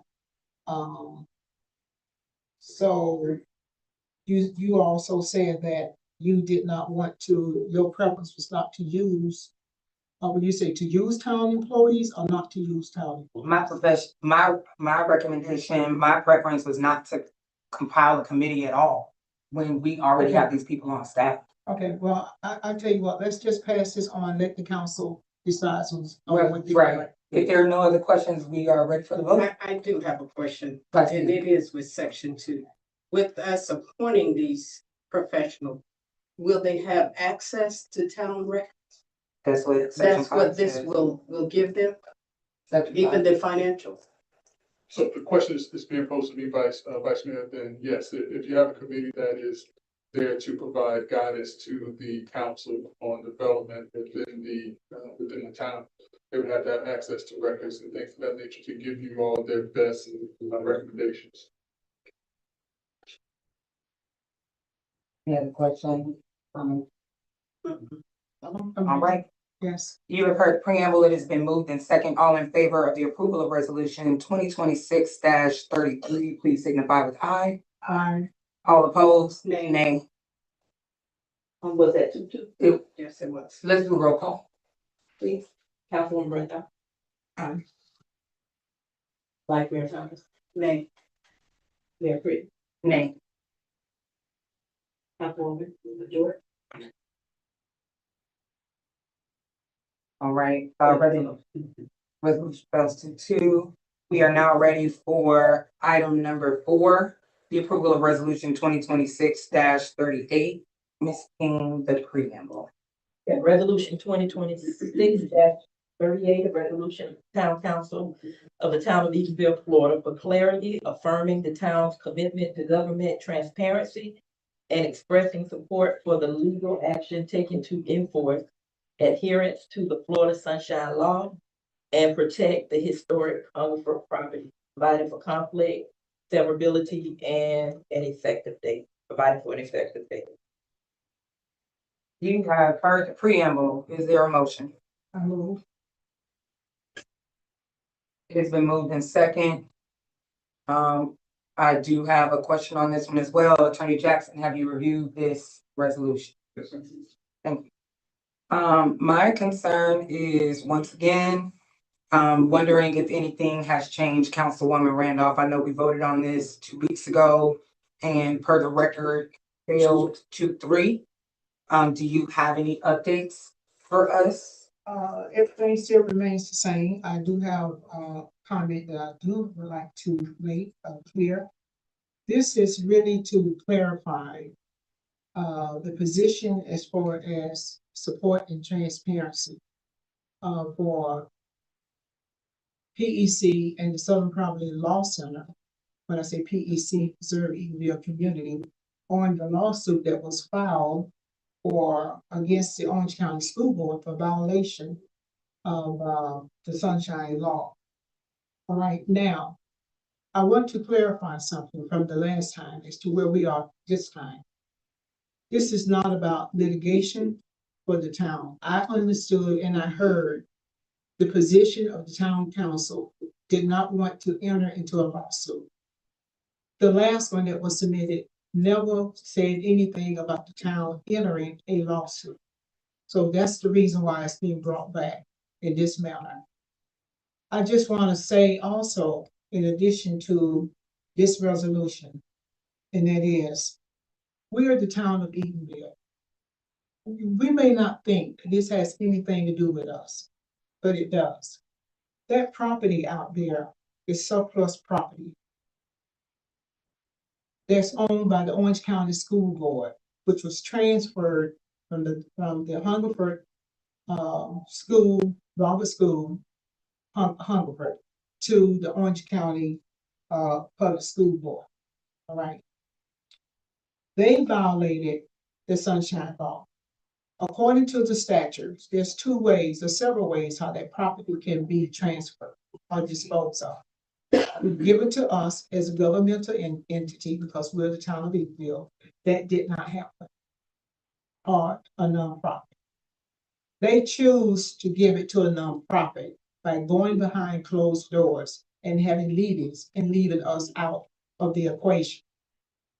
Would you want that? Would you like, I mean, when you look at the whole picture of this whole thing about how this was done. This was done very unfairly. So you tell me we have so much pride about the town of Eatonville, and then we are Black, and we started in 1887. What do you think our forefathers right now will be looking over us and wondering, what are we doing? People are asking me. I have received all kinds of phone calls. People see me in the store. What is Eatonville doing? We're not standing up for ourselves. This is what this is about. So when they did it to PEC, to the town of Eatonville, we also has been a shortchange, been a hardship, because we had the opportunity to be considered, whether or not they decide to give it to us, but we was not even considered for this at all. So we're going to stand by and watch this happen and walk away like nothing happened. I don't think that Southern Poverty Law Center and the Preserve Eatonville community should bear this, what we call this cross alone, and we go free. It's not right. And we do need to give them the support that they need. So this is not about litigation, filing a lawsuit, because the lawsuit has already been filed. This is only to say that we are in support. We support them. We support the transparency. That's all it says. And if we can get the majority of the vote on this council tonight, this document will be filed with the case. It doesn't say that we have to say anything. It's only a document to show that we stand together in solidarity here in the town of Eatonville. So that's where I am, and that's my final. And I would like to. And if I may say something after Councilwoman Randolph regarding to this. I know I can't vote on this issue, but I definitely want to voice my opinion on certain things that I have an issue with. We will hear you at the completion of Councilwoman Randolph's comments. Councilwoman, are you finished? Go ahead and comment. Okay, Councilman Mack. Yes, hi. I do apologize for my absence, but in regards to this matter here, I know I had a different position on it last time speaking about this particular matter, but I had time to really reflect and think about the history of the town of Eatonville, being the oldest Black municipality in America, and the things that have been done to us just as a town and as a community. Doesn't sit well with me if those are the words I have to say at this time. So I would definitely have a different approach on the voting. I'm not there tonight to vote on this issue, but if this particular issue do fail and do come back to this board, it will be something that I will definitely move forward with voting with, as far as yes, because of the legality of things that's ahead of us, that I want to be able to protect this town. And I want to make sure that I'm, being a good steward and being a good leader in this community by doing that and by making the best educated decision that I can make, while I won't put myself in a position to put my foot in my mouth and doing things that would be detrimental to this community. I love this community. A lot of people say they love this community, but do you really love this community? And the things that have happened to us thus far is just not fair. And the things that are being tossed at us also is also not fair. And stand for something, fall for anything. And what I do is I refuse to fall for anything. So with that being said, I'm definitely with you on this particular item. Ms. Randolph, I'm in hopes that it does pass tonight, but if it doesn't, I will be back. I'm not there and present tonight, but I will be back on this particular item right here. So with that being said, those are my positions, and that's all I got to say for now.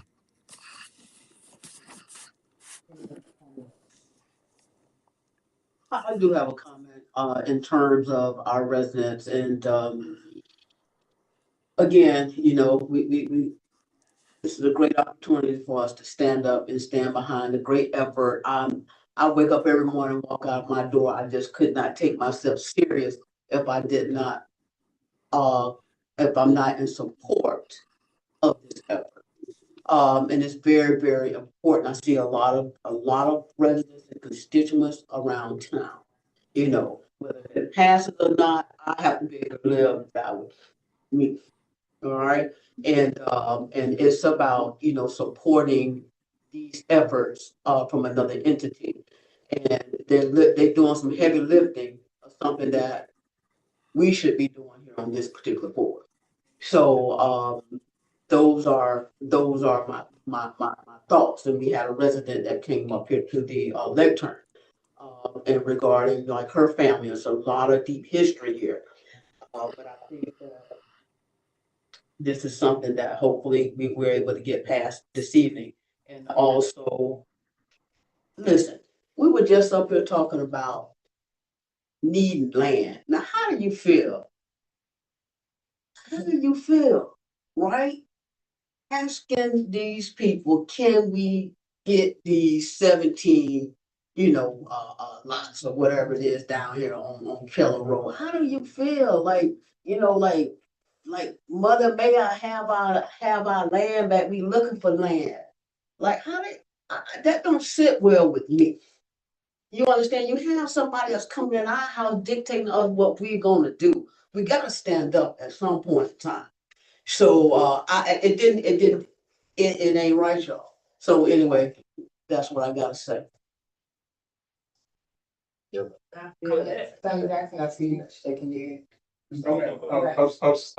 the one comment that I just want to correct, and not correct, I just want to make sure that it's clear. It has been alleged that there has been a violation of the sunshine, so I just want to make sure that's noted. And then also, to Board Member Randolph's point, because she did look at me on this particular point, with regards to a resolution of this nature, it does not place the town in the position of being in litigation against anyone.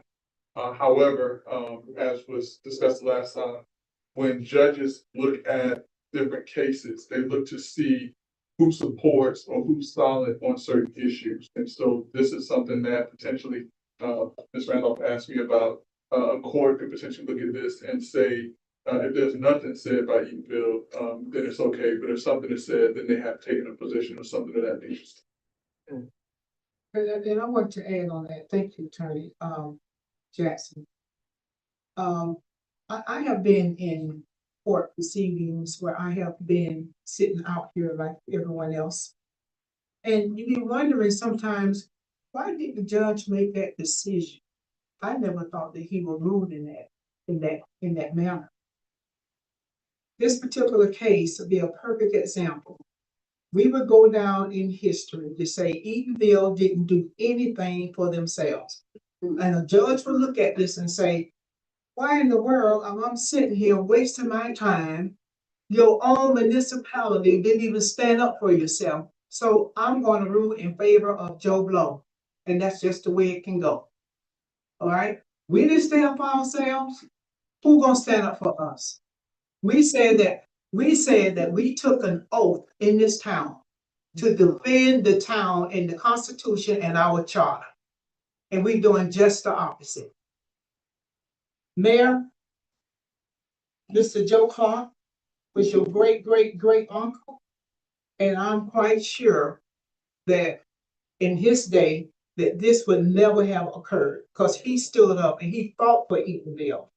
He helped lay the ground rules for Eatonville. This is why we're here today. For the people back there who took a stand against racism to create a town. And they were so honored to do so. I would not want my blood and tears to go down that I let these people down. They are going on. And even the ones that's here. I thought about people like Mayor Abraham Gordon, Mayor Barine, Eddie Cole, who just recently passed a year ago, not even a year ago. I thought about all those people. Here, Miss Gloria Ware has been, when I came here, she was working. Those people work hard here in this town to make the stand up for Eatonville. Miss Dinkins, you all know a lot of these people that I'm naming. Here we have a councilman right here on the back row back here. He was in the fight for Eatonville. All these things. Marilyn Davis' son is sitting here on the front row. Anthony Grant that lives here. He's been the mayor here for what, over 13, 14, 15 years? These are the people that stood up for Eatonville, no matter how we felt about them. We cannot let our people down. Erlene Watkins, she lives over there in Apopka. She was our first councilwoman. She's all in support of Eatonville standing up. So what we gonna do? We gonna sit down and let people squat on us? Because that's just what's gonna happen. They look at this as our weakness. We should not be divided. We are Black people. We come a long ways to get to where we are. And I'm going to say, may God bless each and every one of you all. If you have a conscience that you don't want to go for it, then that's on you. But I know where I stand.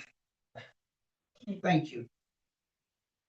I'm gonna reiterate again, like I did the last time when we brought this forward. And it seems like an abuse of the Robert's Rules of Order that we vote on something and then it passes or fails. And then because we don't like the outcome, we bring it back. Let me be very clear about my Uncle Joe and the work that he had to do strategically to ensure the incorporation of the town of Eatonville. No, it wasn't easy. They didn't start in Eatonville. They're from Covington, Georgia. They traveled across the Southeast working, not waiting, but working to ensure that they could get to a place where 139 years later, we could sit here and have this conversation. I've been at the family reunions. I've sat at the family tables. I listened at the Domino's table while the elders of my family have sat back and talked about the sacrifices that they've made and the solidarity that they stood in when it came to the incorporation of this town. One thing that all of them will tell you, from Joe on down, is that it is not an easy walk and that strategy is in fact important. And sometimes a wise man says nothing at all. And that is not to say that we're okay with people doing things that we as elected officials are also held to. It's not just Orange County that's held to the standard of the Florida Sunshine Law. We too, the 5 of us, are also held to that same standard. So to point a finger allegedly at somebody and to say that they are right or they are wrong and to take a side in that without the resolution of that issue is premature. It is also irresponsible. I sit in these halls every day. I have conversations with people that are friends of Eatonville, that are foes of Eatonville, that just want to help Eatonville. They all understand Florida Sunshine the way that we do. So to say in any capacity that a lack of support for a lawsuit that was not even discussed with us before it was presented is not taking a stand for Eatonville is completely false. Every day I come into these halls, sometimes with my children, to make sacrifices to ensure that we are here another 140 years. Every single day, Saturdays and Sundays included. There was a national holiday on Friday, and me and Director Gibson were here at Town Hall, making sacrifices, planning strategy to place Eatonville in a position of prosperity. To say that in any capacity, once again, that by not supporting a lawsuit that we were not named in and were not included in when it was filed is false. I'm going to forever stand on the side of Eatonville. And if you don't know that, check Facebook from this past week. The residents will tell you that I have advocated for them. So it is not to be misconstrued or confused in any capacity whether or not I support Eatonville. Councilman Matt said, if you don't stand for something, you'll fall for anything. Well, where were we standing before this was filed? Where were we standing when the MOU went out? Where were we standing when the contract was signed? Where were we standing after the fact? As a matter of fact, I'm pretty sure we were saying we don't want to talk to them people at all. What is that saying? What kind of grave is Joe rolling in now? What kind of grave is C.E. Bover rolling in now? It didn't always start out as we're going to fight and we're going to win every single time. You win some, you lose some, but you live to fight another day. Everybody's seen Friday. You live to fight another day. I'm not saying walk away. I'm not saying that they shouldn't be held accountable. I think as elected officials, we all understand the responsibility of Florida Sunshine Law. The same way when you leave out of here, you shouldn't be having conversations. The same way when they leave out of Orange County off of Amelia, they shouldn't be having conversations. If there is some legal or legitimate issue that has happened, or there is some proof that something has happened that should not have happened, let the courts decide that. We're still standing in the position of the playmaker. The comprehensive plan is ours. Planning and zoning belongs to us. That site plan and all of that has to come back before us. And I'm not saying if they slap you, turn the other cheek. I'm not Jesus. I didn't write that. But I am saying, in the meantime, in the between time, if there's something going on between two people, how about you let that be resolved before you decide you're going to jump into something not knowing all the facts? That issue has not been resolved. So for us to take a stand and say, yes, they did in fact do something, it sounded like it was some conversations being had that some of us might be privy to that would fall in line with what the lawsuit is already all about. So I'll say again, and if it comes back, it comes back. That is the desire of this council, and that's their business. But I said what I said the last time, and I'm ready for the vote. All in favor of resolution 2026-38, please signify with aye. Aye. All opposed? Nay. Roll call, please. Councilwoman Randolph, Aye. Vice Mayor Thomas, No. Mayor Quinn, No. Councilwoman Jordan. Yes. 2-2, please. Thank you, Ms. King. We are now ready for reports. Man, we got walk on. Oh, I'm sorry, we do have a walk-on item that is on your dais. It is resolution 2026-39. Ms. King, we are ready for the preamble. Resolution 2026-39. Resolution of the Town Council of the Town of Eatonville, Florida, for participation in the Urban County Qualification for Participation in the Community Development Block Grant, CDBG, program for fiscal years 2027 to 2029, providing for conflict, severability, and an effective date. You have heard the preamble. Is there a motion? I move. It has been moved. Is there a second? Second. Oh, it's fine, I'm sorry. I'm sorry. You don't have it? Yeah, I couldn't hear, I got yelling on this right side. I'm sorry, but I couldn't hardly hear that. Man, can I explain what's going on? Yeah. well, let us rescind the motion. Well, no, we need to do discussion. Well, there has been a second, that's been a motion, but no second. Correct. Yeah. So do you want to get the second before we allow CAO dance?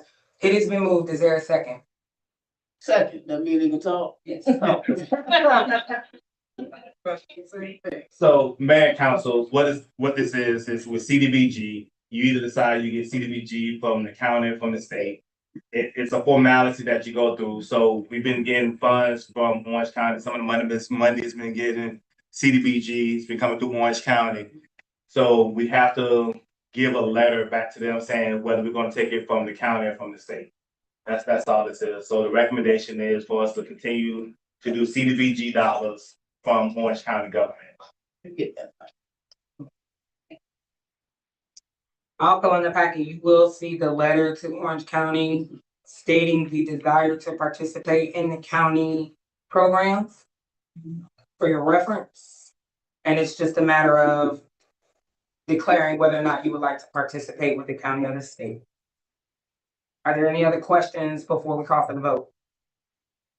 Is this I have a question. Is this a housing grant? It's all CDBG dollars. On CDBG? Okay. So what the county does, they go out to the state and to the feds, they get this pool of money in, and then they distribute it to the municipalities from Orange County. So yes, housing, if you're familiar with the CRA, they have CDBG grant for the CRA Works building. There was one more CDBG grant that we have from the county right now on the town side. HUD, but all of that is under the same umbrella, so you have to choose either state or county.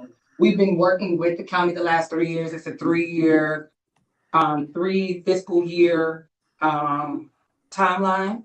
So for 27, 28, and 29, we would be accepting assistance from the county for those applications instead of the state. That's fine. Okay, Thank you. all right. You have heard the preamble. It has been moved in second. All in favor of the approval of resolution 2026-39, please signify with aye. Aye. All opposed? Thank you all. Now we are ready for report.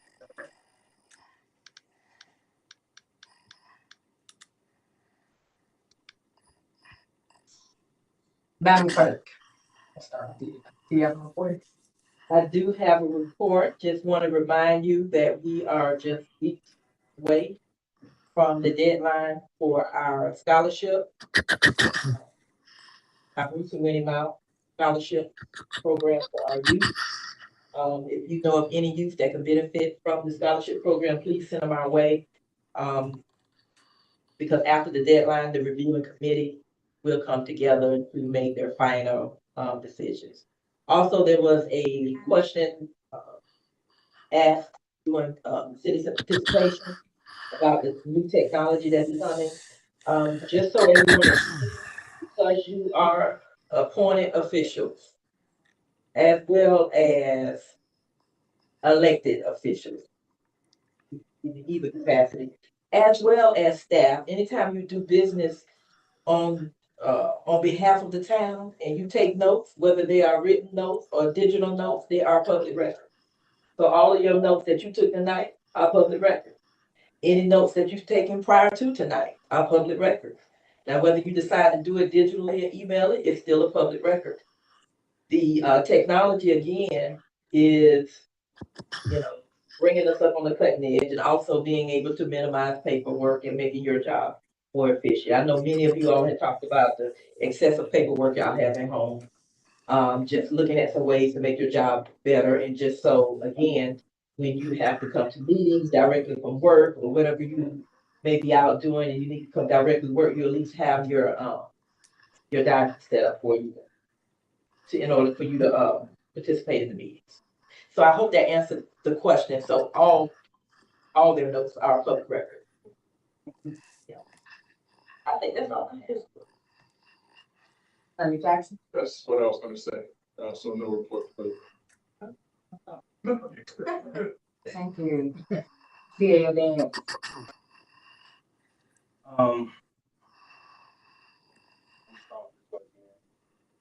We will be discussing, and Attorney Jackson has a PowerPoint stuff. We're gonna talk about administrative versus legislative. As I had talked with Councilwoman Jordan, we're gonna offer this, and I think it'll help facilitate better. When the packets come out to you all on the Tuesday prior, I'm gonna make myself available. You can get with EA when you can come in and talk. You want to talk to things because a lot of times I think it's missed information. So we want to be that resource for you all to be able to give you all that solution to better help you work through it. Also, I've heard all you all talking about different points about ensuring that information is correct and all that. So I'll begin with Attorney Jackson to come up with a process, like when you put resolutions out there, so we'll know that a resolution has been reviewed by legal for accuracy and legality and all those things. So we'll put something in place and we'll bring it back to you all in a resolution. So Attorney Jackson, you and I can work along that to present. Been hearing that everybody wants updates and stuff. And first I'm gonna commend Marissa's going, but Ms. King will tell you, since I've been here since September, I've been pushing about records, and we wonder why we have issues when it comes down to public records. And that's because we haven't put systems in place. Everybody is saying, do this, we need to do this, why we do this and all that. But maybe we can't do it because we can't locate it. It hasn't been digitalized and all that. So we have all those aspects. What Marissa and Ms. King did not tell you all is almost every one of those boxes had over 500 pages of documents in it. Some of that stuff was 40 years old. Irrelevant stuff. Now, if it's something historical, that's one thing. But to have 40-year-old documents that's still sitting around cluttering up office and space, we want good stewards there, and that's what we're trying to do. So I know the question has been out there is what is administration doing? I'm telling you, staff will tell you, I've been telling them in meetings right now, we in transplant mode.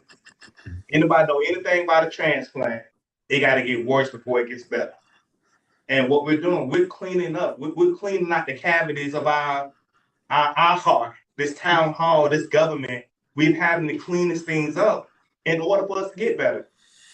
So it's a lot of hidden things. You know, I have conversations with you all, and that's legal for me to do. It's for me to talk to all of them. I'll say that out loud.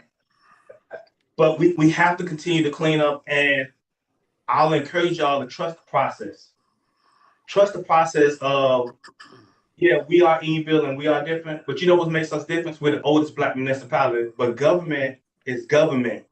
Sunshine is sunshine. The charter is the charter, y'all.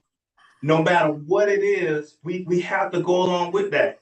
And I know I'm hearing it on all sides. I'm hearing it from the community. And then when I sit down and start explaining to people and showing people, they're seeing the difference. Now, once I do my report, I'll be done. So probably about maybe like 10 minutes. 10? Yeah. Okay, I'll be back. Okay, thank you.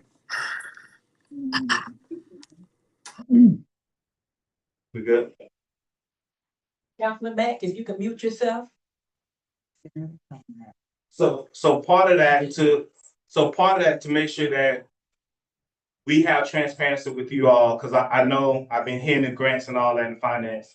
I had a dry run of it, and I haven't said it because a lot of times I don't say stuff out loud initially. It's because we got to make sure we put things in place, because if not, we start getting derailments coming in.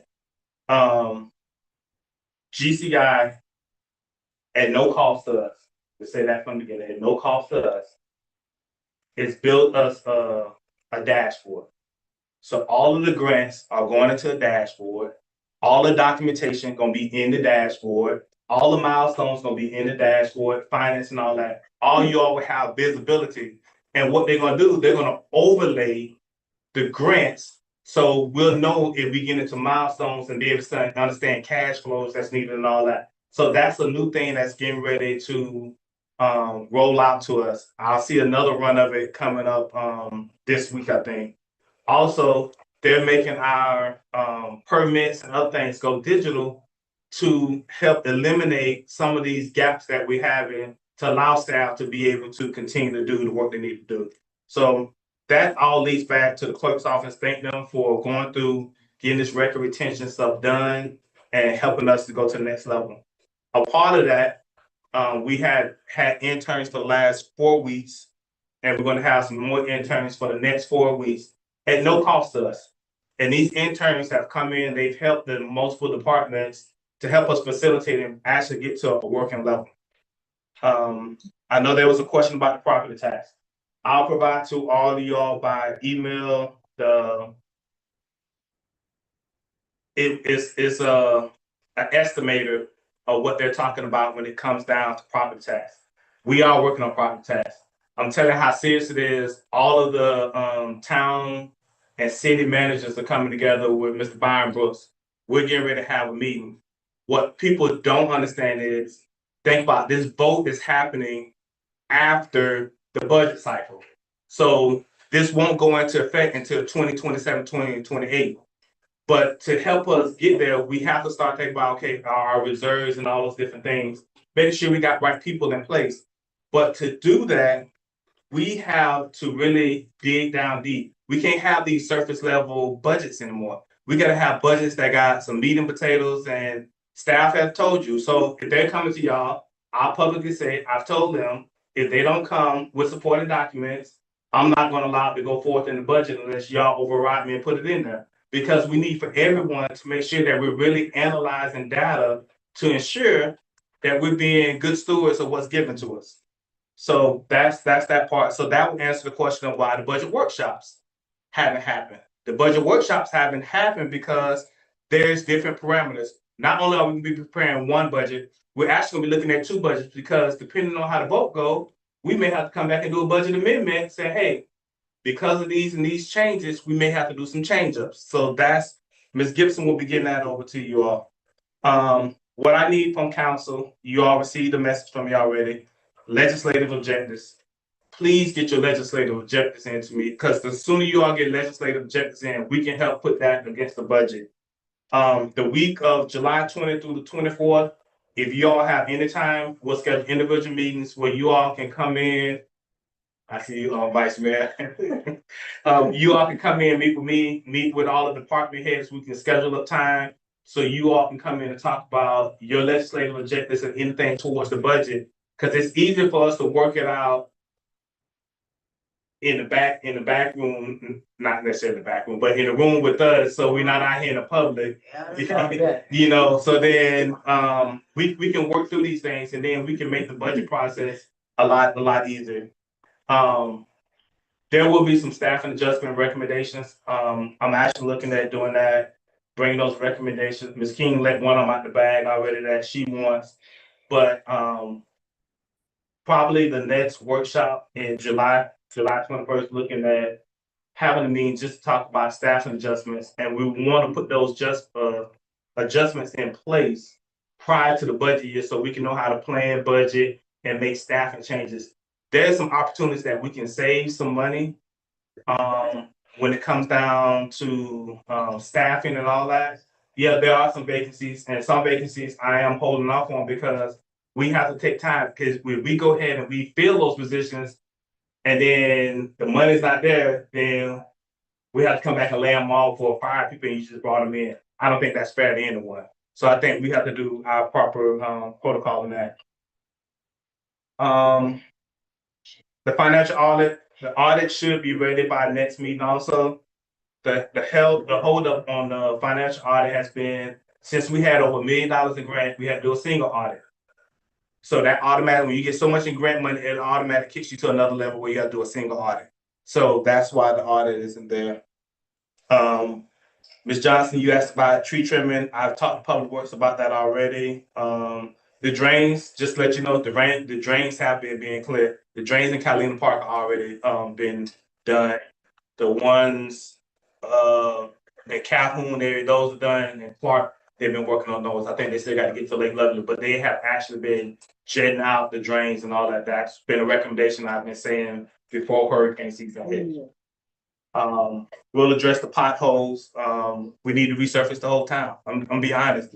But do we go in and spend money now to resurface and then you're gonna go back and tear the road up to put new pipes in? That's not a good use of money. So we're gonna try to find some way to putting motions in a way to make things better. I've been hearing, there's a shortage in Public Works. I got an idea. Do we put cutting of the grass out to private contracts and let them cut, so then our Public Works people can focus in on the Public Works thing? So that may be an option too. So it's just things like that that we're having to put into motion. I think that's my report. Thank you, Ms. Daniels. Councilman George, would you like to say? Sure. Thank you, residents, for coming out and participating with us this evening. Also, CAO Daniels, I appreciate you bringing the department heads forward. That's been very beneficial for myself, and I think it's important that it's all about transparency. And I have questions about, who handles certain things within the community. I just want to be better for the residents when they're asking me questions. I want to be able to lead and guide them to the proper places. Yes, ma'am. So I appreciate that. To Ms. Mosley, I know that you said, and thank you for coming, especially, and appreciate that. And I know your question was, or just let us know, hey, you want to be involved in this whole process with the Hummerport property. I don't really know how to address it, whether you do it with us here on the town council, or you may have to go to the Dr. Phillips, because, they are leading this particular charge. Matter of fact, there are some of the advisors on that board that are out there in the audience right now. You may want to speak to one of them as to how you can get involved with that process. And you also, next to a young man, Mr. Beecham, so he can guide you in terms of that. To the CAO, the host time, I know we put it off from this meeting. Is there any idea when we'll be able to get this back on the agenda? Councilwoman, I'll try to see if we can get it back on the next meeting. Oh, We have got some clarity on those different things, some of the questions and all that, but he is ready for a full presentation. And I talked with Councilwoman Randolph, who had another item that's on the agenda, and she wanted to blend them together and be able to ask the questions of the council as well as residents at the same time. okay, and also, Councilwoman, also one thing, he is willing to do, cause I know Councilwoman Randolph had asked for it. He is willing to do a town hall meeting to come in and talk about, the data center and the requirements and all those different things as well. okay, So we can get a date on the do calendar. we have an opening day yet? Right now, when I talked to him a week ago, I know it was July first. yeah, it's supposed to be July 1st, but it's coming up in August, and I know Miss Monday and other people have been out there as well, so they're shooting for August. The clock is still running. That's the next question gonna be. That clock is still running on the daily finance. We get them? It's calculated. So, from my understanding, before I came here, it's calculated, and then it had to be paid before the CO is given. But we can open. Right. Before you open the CO, yeah. Thank you. I got it. Also, did we settle on a retreat day? So thank y'all for letting me celebrate my birthday. I ain't mad. No, Thank you. I got a year under my belt, so thank you all. I was not available last week, and I apologize, but thank y'all so much. We're gonna put another date out. Another member of the board has said they're not available those other days, so Okay, I'm gonna have to shoot another date or two out for you all. okay, all right. Unless y'all wanna come in on a Friday night or something like that. I provide dinner personally if y'all wanna come in. Another year under my belt, who knows? But anyway. It's up to y'all. If y'all wanna come in on if a weekday may work out better and we burn the night, or that's up to y'all. And I know we talked about training for us all as a whole, but for the Public Works Department, maybe incentivizing that for the personnel that we do have. I don't know really what it'll take, but it won't hurt to try, because we need them, and just express to them it's a great opportunity for them to just enhance their skills. So I think that's good. And to Ms. King, thank you so much for Marissa. I know she has been working very, very diligently, and I really hope that we do consider bringing her on, from part-time to full-time. I know whenever I call her, like, she is like, she has been right on it. And that when she did participate with the historic preservation board, when she first came on within those first 3 months, she has done a fantastic job. So hopefully we'll be able to bring on to full-time. And that is my report. Thank you all very much. before I forget, Councilman Matt, do you have a report tonight? Yes, I do, just real briefly. First of all, thank everybody for coming out this evening, being involved in town business. I do apologize for my absence once again. Hey, listen, this will be addressed to the CAO. I know we just briefly spoke about the opening of Host Dime. I know I told you I was gonna hold your foot to the fire, but of course I can't, right? But when would be the anticipation of them opening it? I know you say August, but we said that 6 years ago too. So I definitely don't want to keep delaying the opening of their operation. I know there's nothing we can do about it if they're behind the 8 ball, but business is business, right? So with that being said, hopefully they can come to this council and explain to us why they're not opening at this point, and that way we can have a little bit more clarity on what's going on. But needless to say, I also want to give my condolences to anybody that have suffered in the loss close or far, especially in our community. Kurt Sapp, anybody that knew Kurt Sapp, he was someone that was dear to my heart, someone I grew up with in the town of Eatonville, and he's going to be dearly missed. So my condolences go out to the Sapp family during this time of mourning. And also the water rate.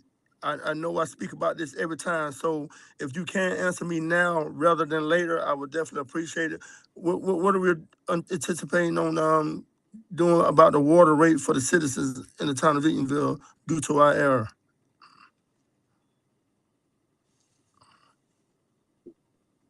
I'll give it to Ms. Gibson. I'm sorry? Hey, Council Mike, let me get back with you to answer that question. I have been working on that and give return to Jackson now. Bring him up to speed what's going on and we'll have an answer to you, hopefully. I'm not gonna say by the next council meeting. Give him time to look at it. And, we'll get back with you and Ms. Johnson. I keep hearing the same old every time. Well, like I said, I do look forward to speaking with both of you in regards to this because it's something that I've been talking about since we made the error. It's the error that we made due to an asterisk, as a matter of fact. But neither here nor there. I don't want to prolong this meeting. I'm gonna go ahead and get off right now. So that's my report, and y'all have a great evening. I'll see y'all next time. Thank you, Councilman Mack. I have a very short report. First of all, I'd like to thank everyone for coming tonight. Also, the other day I called the TDT office and we may want to consider if there's something that we can do here from the town to access any funds that you think we can get from TDT. They have another cycle that's coming around called the ARK. So that might be something that we may want to take a look at for any kind of projects that we may be interested in as far as cultural heritage.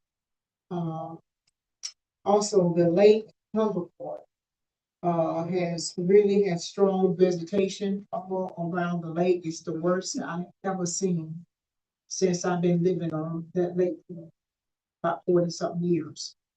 It really needs a lot of attention. Let's see. Also, I just want to get an update on where we are with the state financial state. Are we still on that list? Councilwoman Ms. Gibson informed me that we're not on that. We're not on that list. No, Okay. of course, Ms. Gibson, but don't know. All right, that's good. Okay, we're working on property tax lien. That's great. I don't see anything else that I'm really interested in to bring up tonight for discussion. The rest of these items are things that I can come see you about. So I really appreciate that very much. And I did get a copy of the update on the budget and expenses. Seems like we're in pretty good shape on most of the things there, except for the water and sewage. Yeah. Yes, ma'am. And we are looking at different fees. We have to look at our fee schedules. I know we increased it as Councilman Mack just recently talked about the water fee is, but you know, that should have been something that was a long time ago, should have been increased that we did not. And those are lost funds. So we really have to go through and look at our permit fees. So I will be coming back with you all with some recommendation on a couple of feasibility studies on some different fees that we may need to increase that we are severely under charging residents and stuff for, and we need those costs. All right, thank you. That's my report. Thank you. Like here. Good afternoon, everyone. Thanks for coming. I do have some questions for CEO and the mayor, which you guys can answer me later. One is, what is the status of the post office? What are we doing about the post office? And can you give us a time frame on when it's time to do a new charter revision? And then what is the status on the RFP for the attorneys? So that RFP closed out and we have one person, one firm for each for the magistrate and all that. We are scheduling those meetings coming up for them to come in person. And you probably want to ask them about the review committee. We'll be using staff, since staff are the ones who interact with those people. They'll be coming up with questions and it'll be an in-person form that'll be done to handle that. Okay, so then you had mentioned trust the process. But then if you don't keep us updated on what the process is, how can we trust the process? That's a statement. I don't want to answer or response on. And then the walk-ons, please go over those walk-ons before we vote, because I was like, didn't know what was going on. And then my other one thing would be that home that's built there, Calhoun, and where they tore up that street, whose job it is to repair that area, because it just falls, and when it rains, it just worse and worse. So you got Calhoun, and then when you turn on the clock, it's just like Holy City there. So we need to get those things done, and then the questions that, you know how we always talk about this policy procedure in HR. That should be something that is top priority. So have you started, or where are we at on getting that updated? You can call me back and you don't have to answer, but those are the things you asking us for legislative. And I think I've said this since I've been here, so call me tomorrow and tell me. Okay, call me 5 o'clock, but I just want to know the update on it. That's my report. Before I take my report, Madam Clerk, did you have additional comments? Yes, I just wanted for awareness, 2028 is our next election, which is a presidential election, which we piggyback on Orange County, which would be no cost to the town. If we decide to do a charter review before then, we will have to pay for a special election. Okay, so just keep that in mind when we're talking about budgeting. And I would need to know that in order to budget it for the clerk's office. Okay. But if we want to wait till 2028, we can roll it over into because we'll have an election anyway. And then in addition, walk-on items typically, I email them.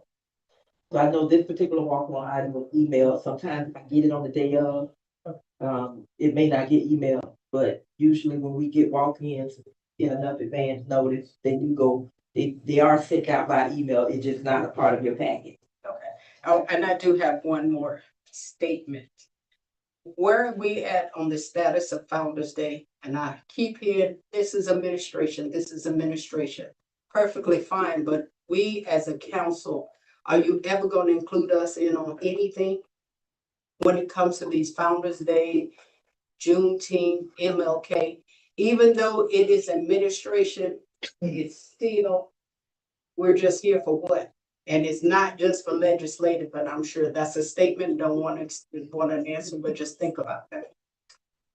Well, I'll go ahead and do my report. Thank you for your comments tonight, some of which I was intending on addressing anyway, so you might hear it. If you want to further delve in with CAO, please do so. The retreat was gonna be one of my update requests tonight. Thank you for the update that the 2 dates that were recently sent out were not available.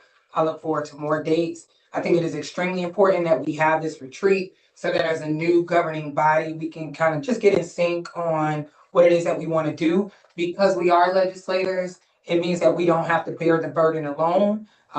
Vice Mayor, I know you have an affinity for housing.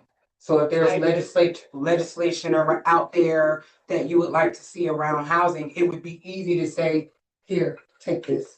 Versus Exactly, but if you want me to take it, then I'm gonna have to have access to your administrators. I understand that. Okay, so that's what I'm saying. I don't wanna do something and then I don't have access. I'm finished. So again, the reason that this retreat is important is so that we can get on the same page, so that we can set expectations with one another as legislators, which will transition over into administration.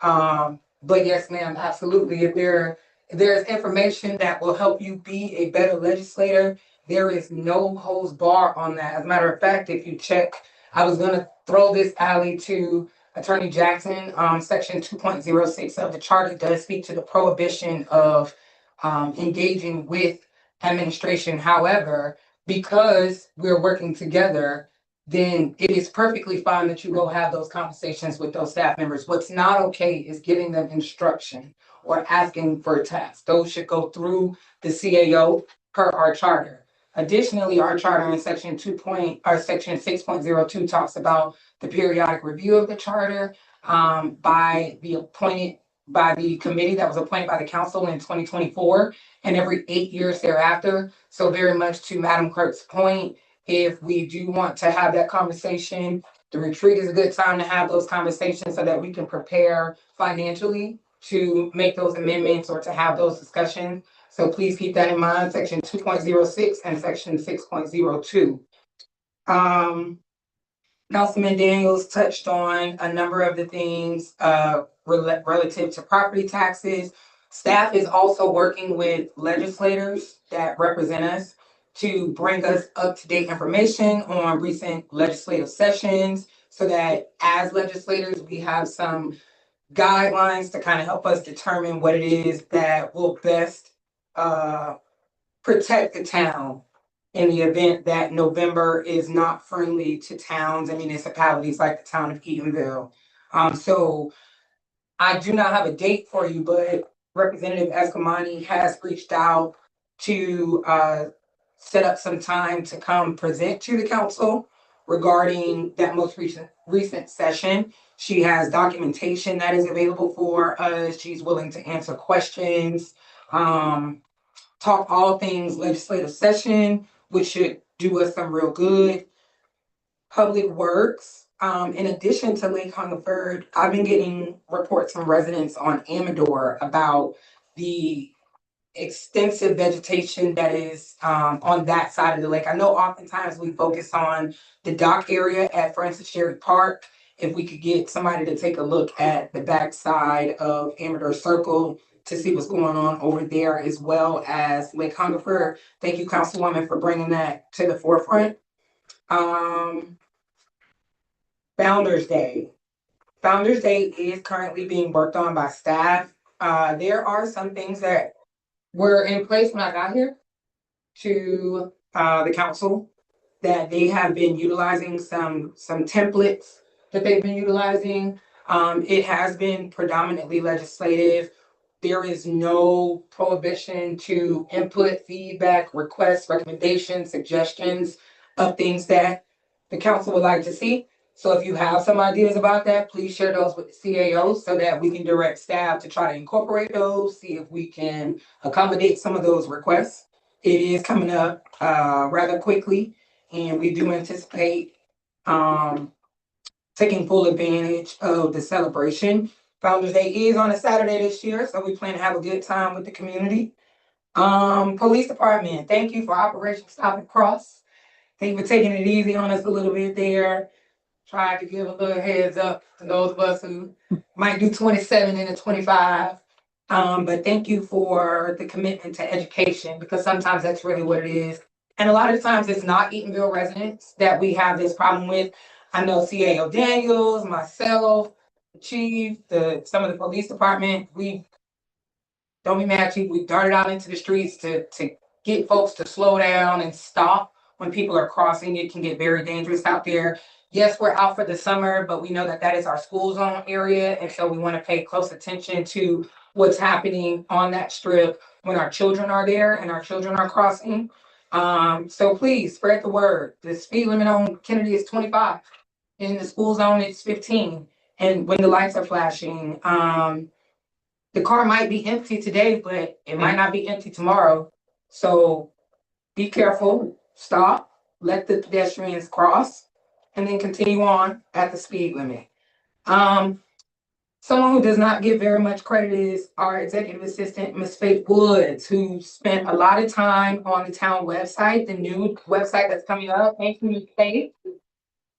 There is a lot of work that is still being done, and she is still diligently working on getting that up to date, just so we look like we should. We are historic, but not in every capacity.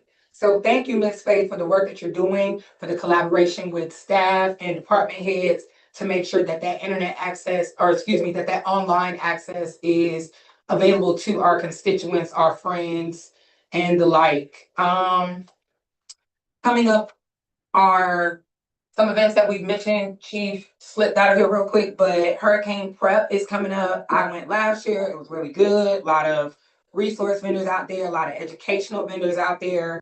We are still, even when the summer is over, we're still in the middle of hurricane season up until the end of November. We had a Saturday, or excuse me, Sunday, I was out at the night market and the day market actually, and there was a really bad wind gust and rainstorm that came through. Um, we were running in the rain to help the vendors get their stuff out of the the rain to pack up. So we just want to be proactive instead of reactive. So I'm looking forward to what that will be like. You'll see more promotion of that. Make sure you come out, tell a neighbor, tell a friend. Also, stakeholders meeting. We are shooting for the the fourth Monday of this month. Just to get back into the habit of it. Very much like Councilwoman Randolph has said, that community engagement and those community discussions are paramount to some of the decisions that we make up here. Making sure that residents are accurately and fully informed on things that are happening in the town allows them to engage with us, to give us feedback, to tell us what they like, what they don't like, what we might be missing. It allows for some of those conversations to be had with, for example, the Dr. Phillips, with the host dimes, just to make with the grants, just to give the residents, the constituents updates on what's going on. So please be on the lookout for that information. It will be publicized coming to you shortly. I will let the CAO get to you about that post office. You know how I feel about it. Just the name, not the building. And last but not least, Real quick, man, I'll get my Saturday event. pardon me, This Saturday's event at home for. do you have something to add? You want to go ahead? Sure. So this Saturday, there's a national conference that's going on with Black girls with lanes. Lisa, if y'all remember her from Yeah, EK. Lisa Williams. They're having a very big thing at Home Elementary. It'll start at 9 a.m. till 1 p.m. They're looking at 300 to 400. They are here in Eatonville and they're promoting it all over. They're going to be in historic Eatonville, Fort Lauderdale, different places. So you get a chance to go out and support that this weekend. Thank you. I thought you was talking about something else.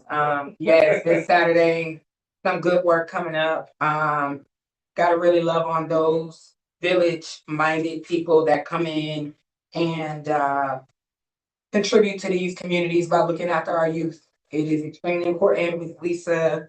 I've been a product of her community work, and it's good to see that 20+ years later, she is still touching the lives of young women across Central Florida. It's an amazing feat of her. Last but not least, Councilwoman Jordan, I owe you an apology. The noise ordinance was violated while I was still being passionate. I enjoy passionate. Little bit. I sit next to the right one. Yes. I think it's a worthy cause that members of this council are pursuing and voicing their support for what is happening to Eatonville. Let us be very clear. We are not oblivious at all about how decisions that, even though they don't directly incorporate Eatonville, affect Eatonville. We are very aware. No one on this panel or joining us is not aware of that. I still want to ensure that not only are we fully informed, but that we have accurate information. And that bleeds over into our constituents. We're responsible for more than just ourselves sitting here and the people that come out to these meetings. We have heard from a number of residents who are in favor of and who are opposed to the moral support, the public support, or the political support, whether it is a named party in the lawsuit or not. I don't mean for my passion to sound dismissive or indifferent. I am very proud to be a descendant of one of the founders, and I'm very proud to know that people stepped out on faith to make sure that we could be here today. So it is my only intention is to advocate for the town of Eatonville. We all have different ways of doing that. In that advocacy, we all have responsibilities. When we leave here, we don't get to talk again for 2 weeks, unless one of y'all want to call a special meeting. Outside of that, I'm listening to a lot of things. We hear from contractors, we hear from residents, we hear from business owners, we hear from former residents, we hear from legacy residents, we hear from elected officials. We hear from staff about what it means to stand in the gap for the town of Eatonville. I'll never tell you how to do that. And I would ask that you not tell me how to do that. We all love Eatonville. Some of us get it tatted. Some of us write songs. Some of us, wear hats and t-shirts to show our support for the town of Eatonville. And that's okay. And when the dust finally settles and it is all said and done, whether we stand in solidarity or whether we stand silently or whether we stand in opposition, when this is over, we still have to advocate for Eatonville. That being said, I move for adjournment. So move. It has been moved. Do I have a second? Been moved to second. All in favor of adjournment, please say aye. I Aye. It is 10 That's so o'clock. late. It's okay. It is 10 o'clock. We are adjourned. That was my grandmother. I love Her, it was my grandmother. My uncle who is a working. Coming back in here. He wants to get out. He says, what's your name? It's some company name for 5 years. He wants to see if he can have a conversation now. But you have I do not. That's why I'm stopping you now. 407?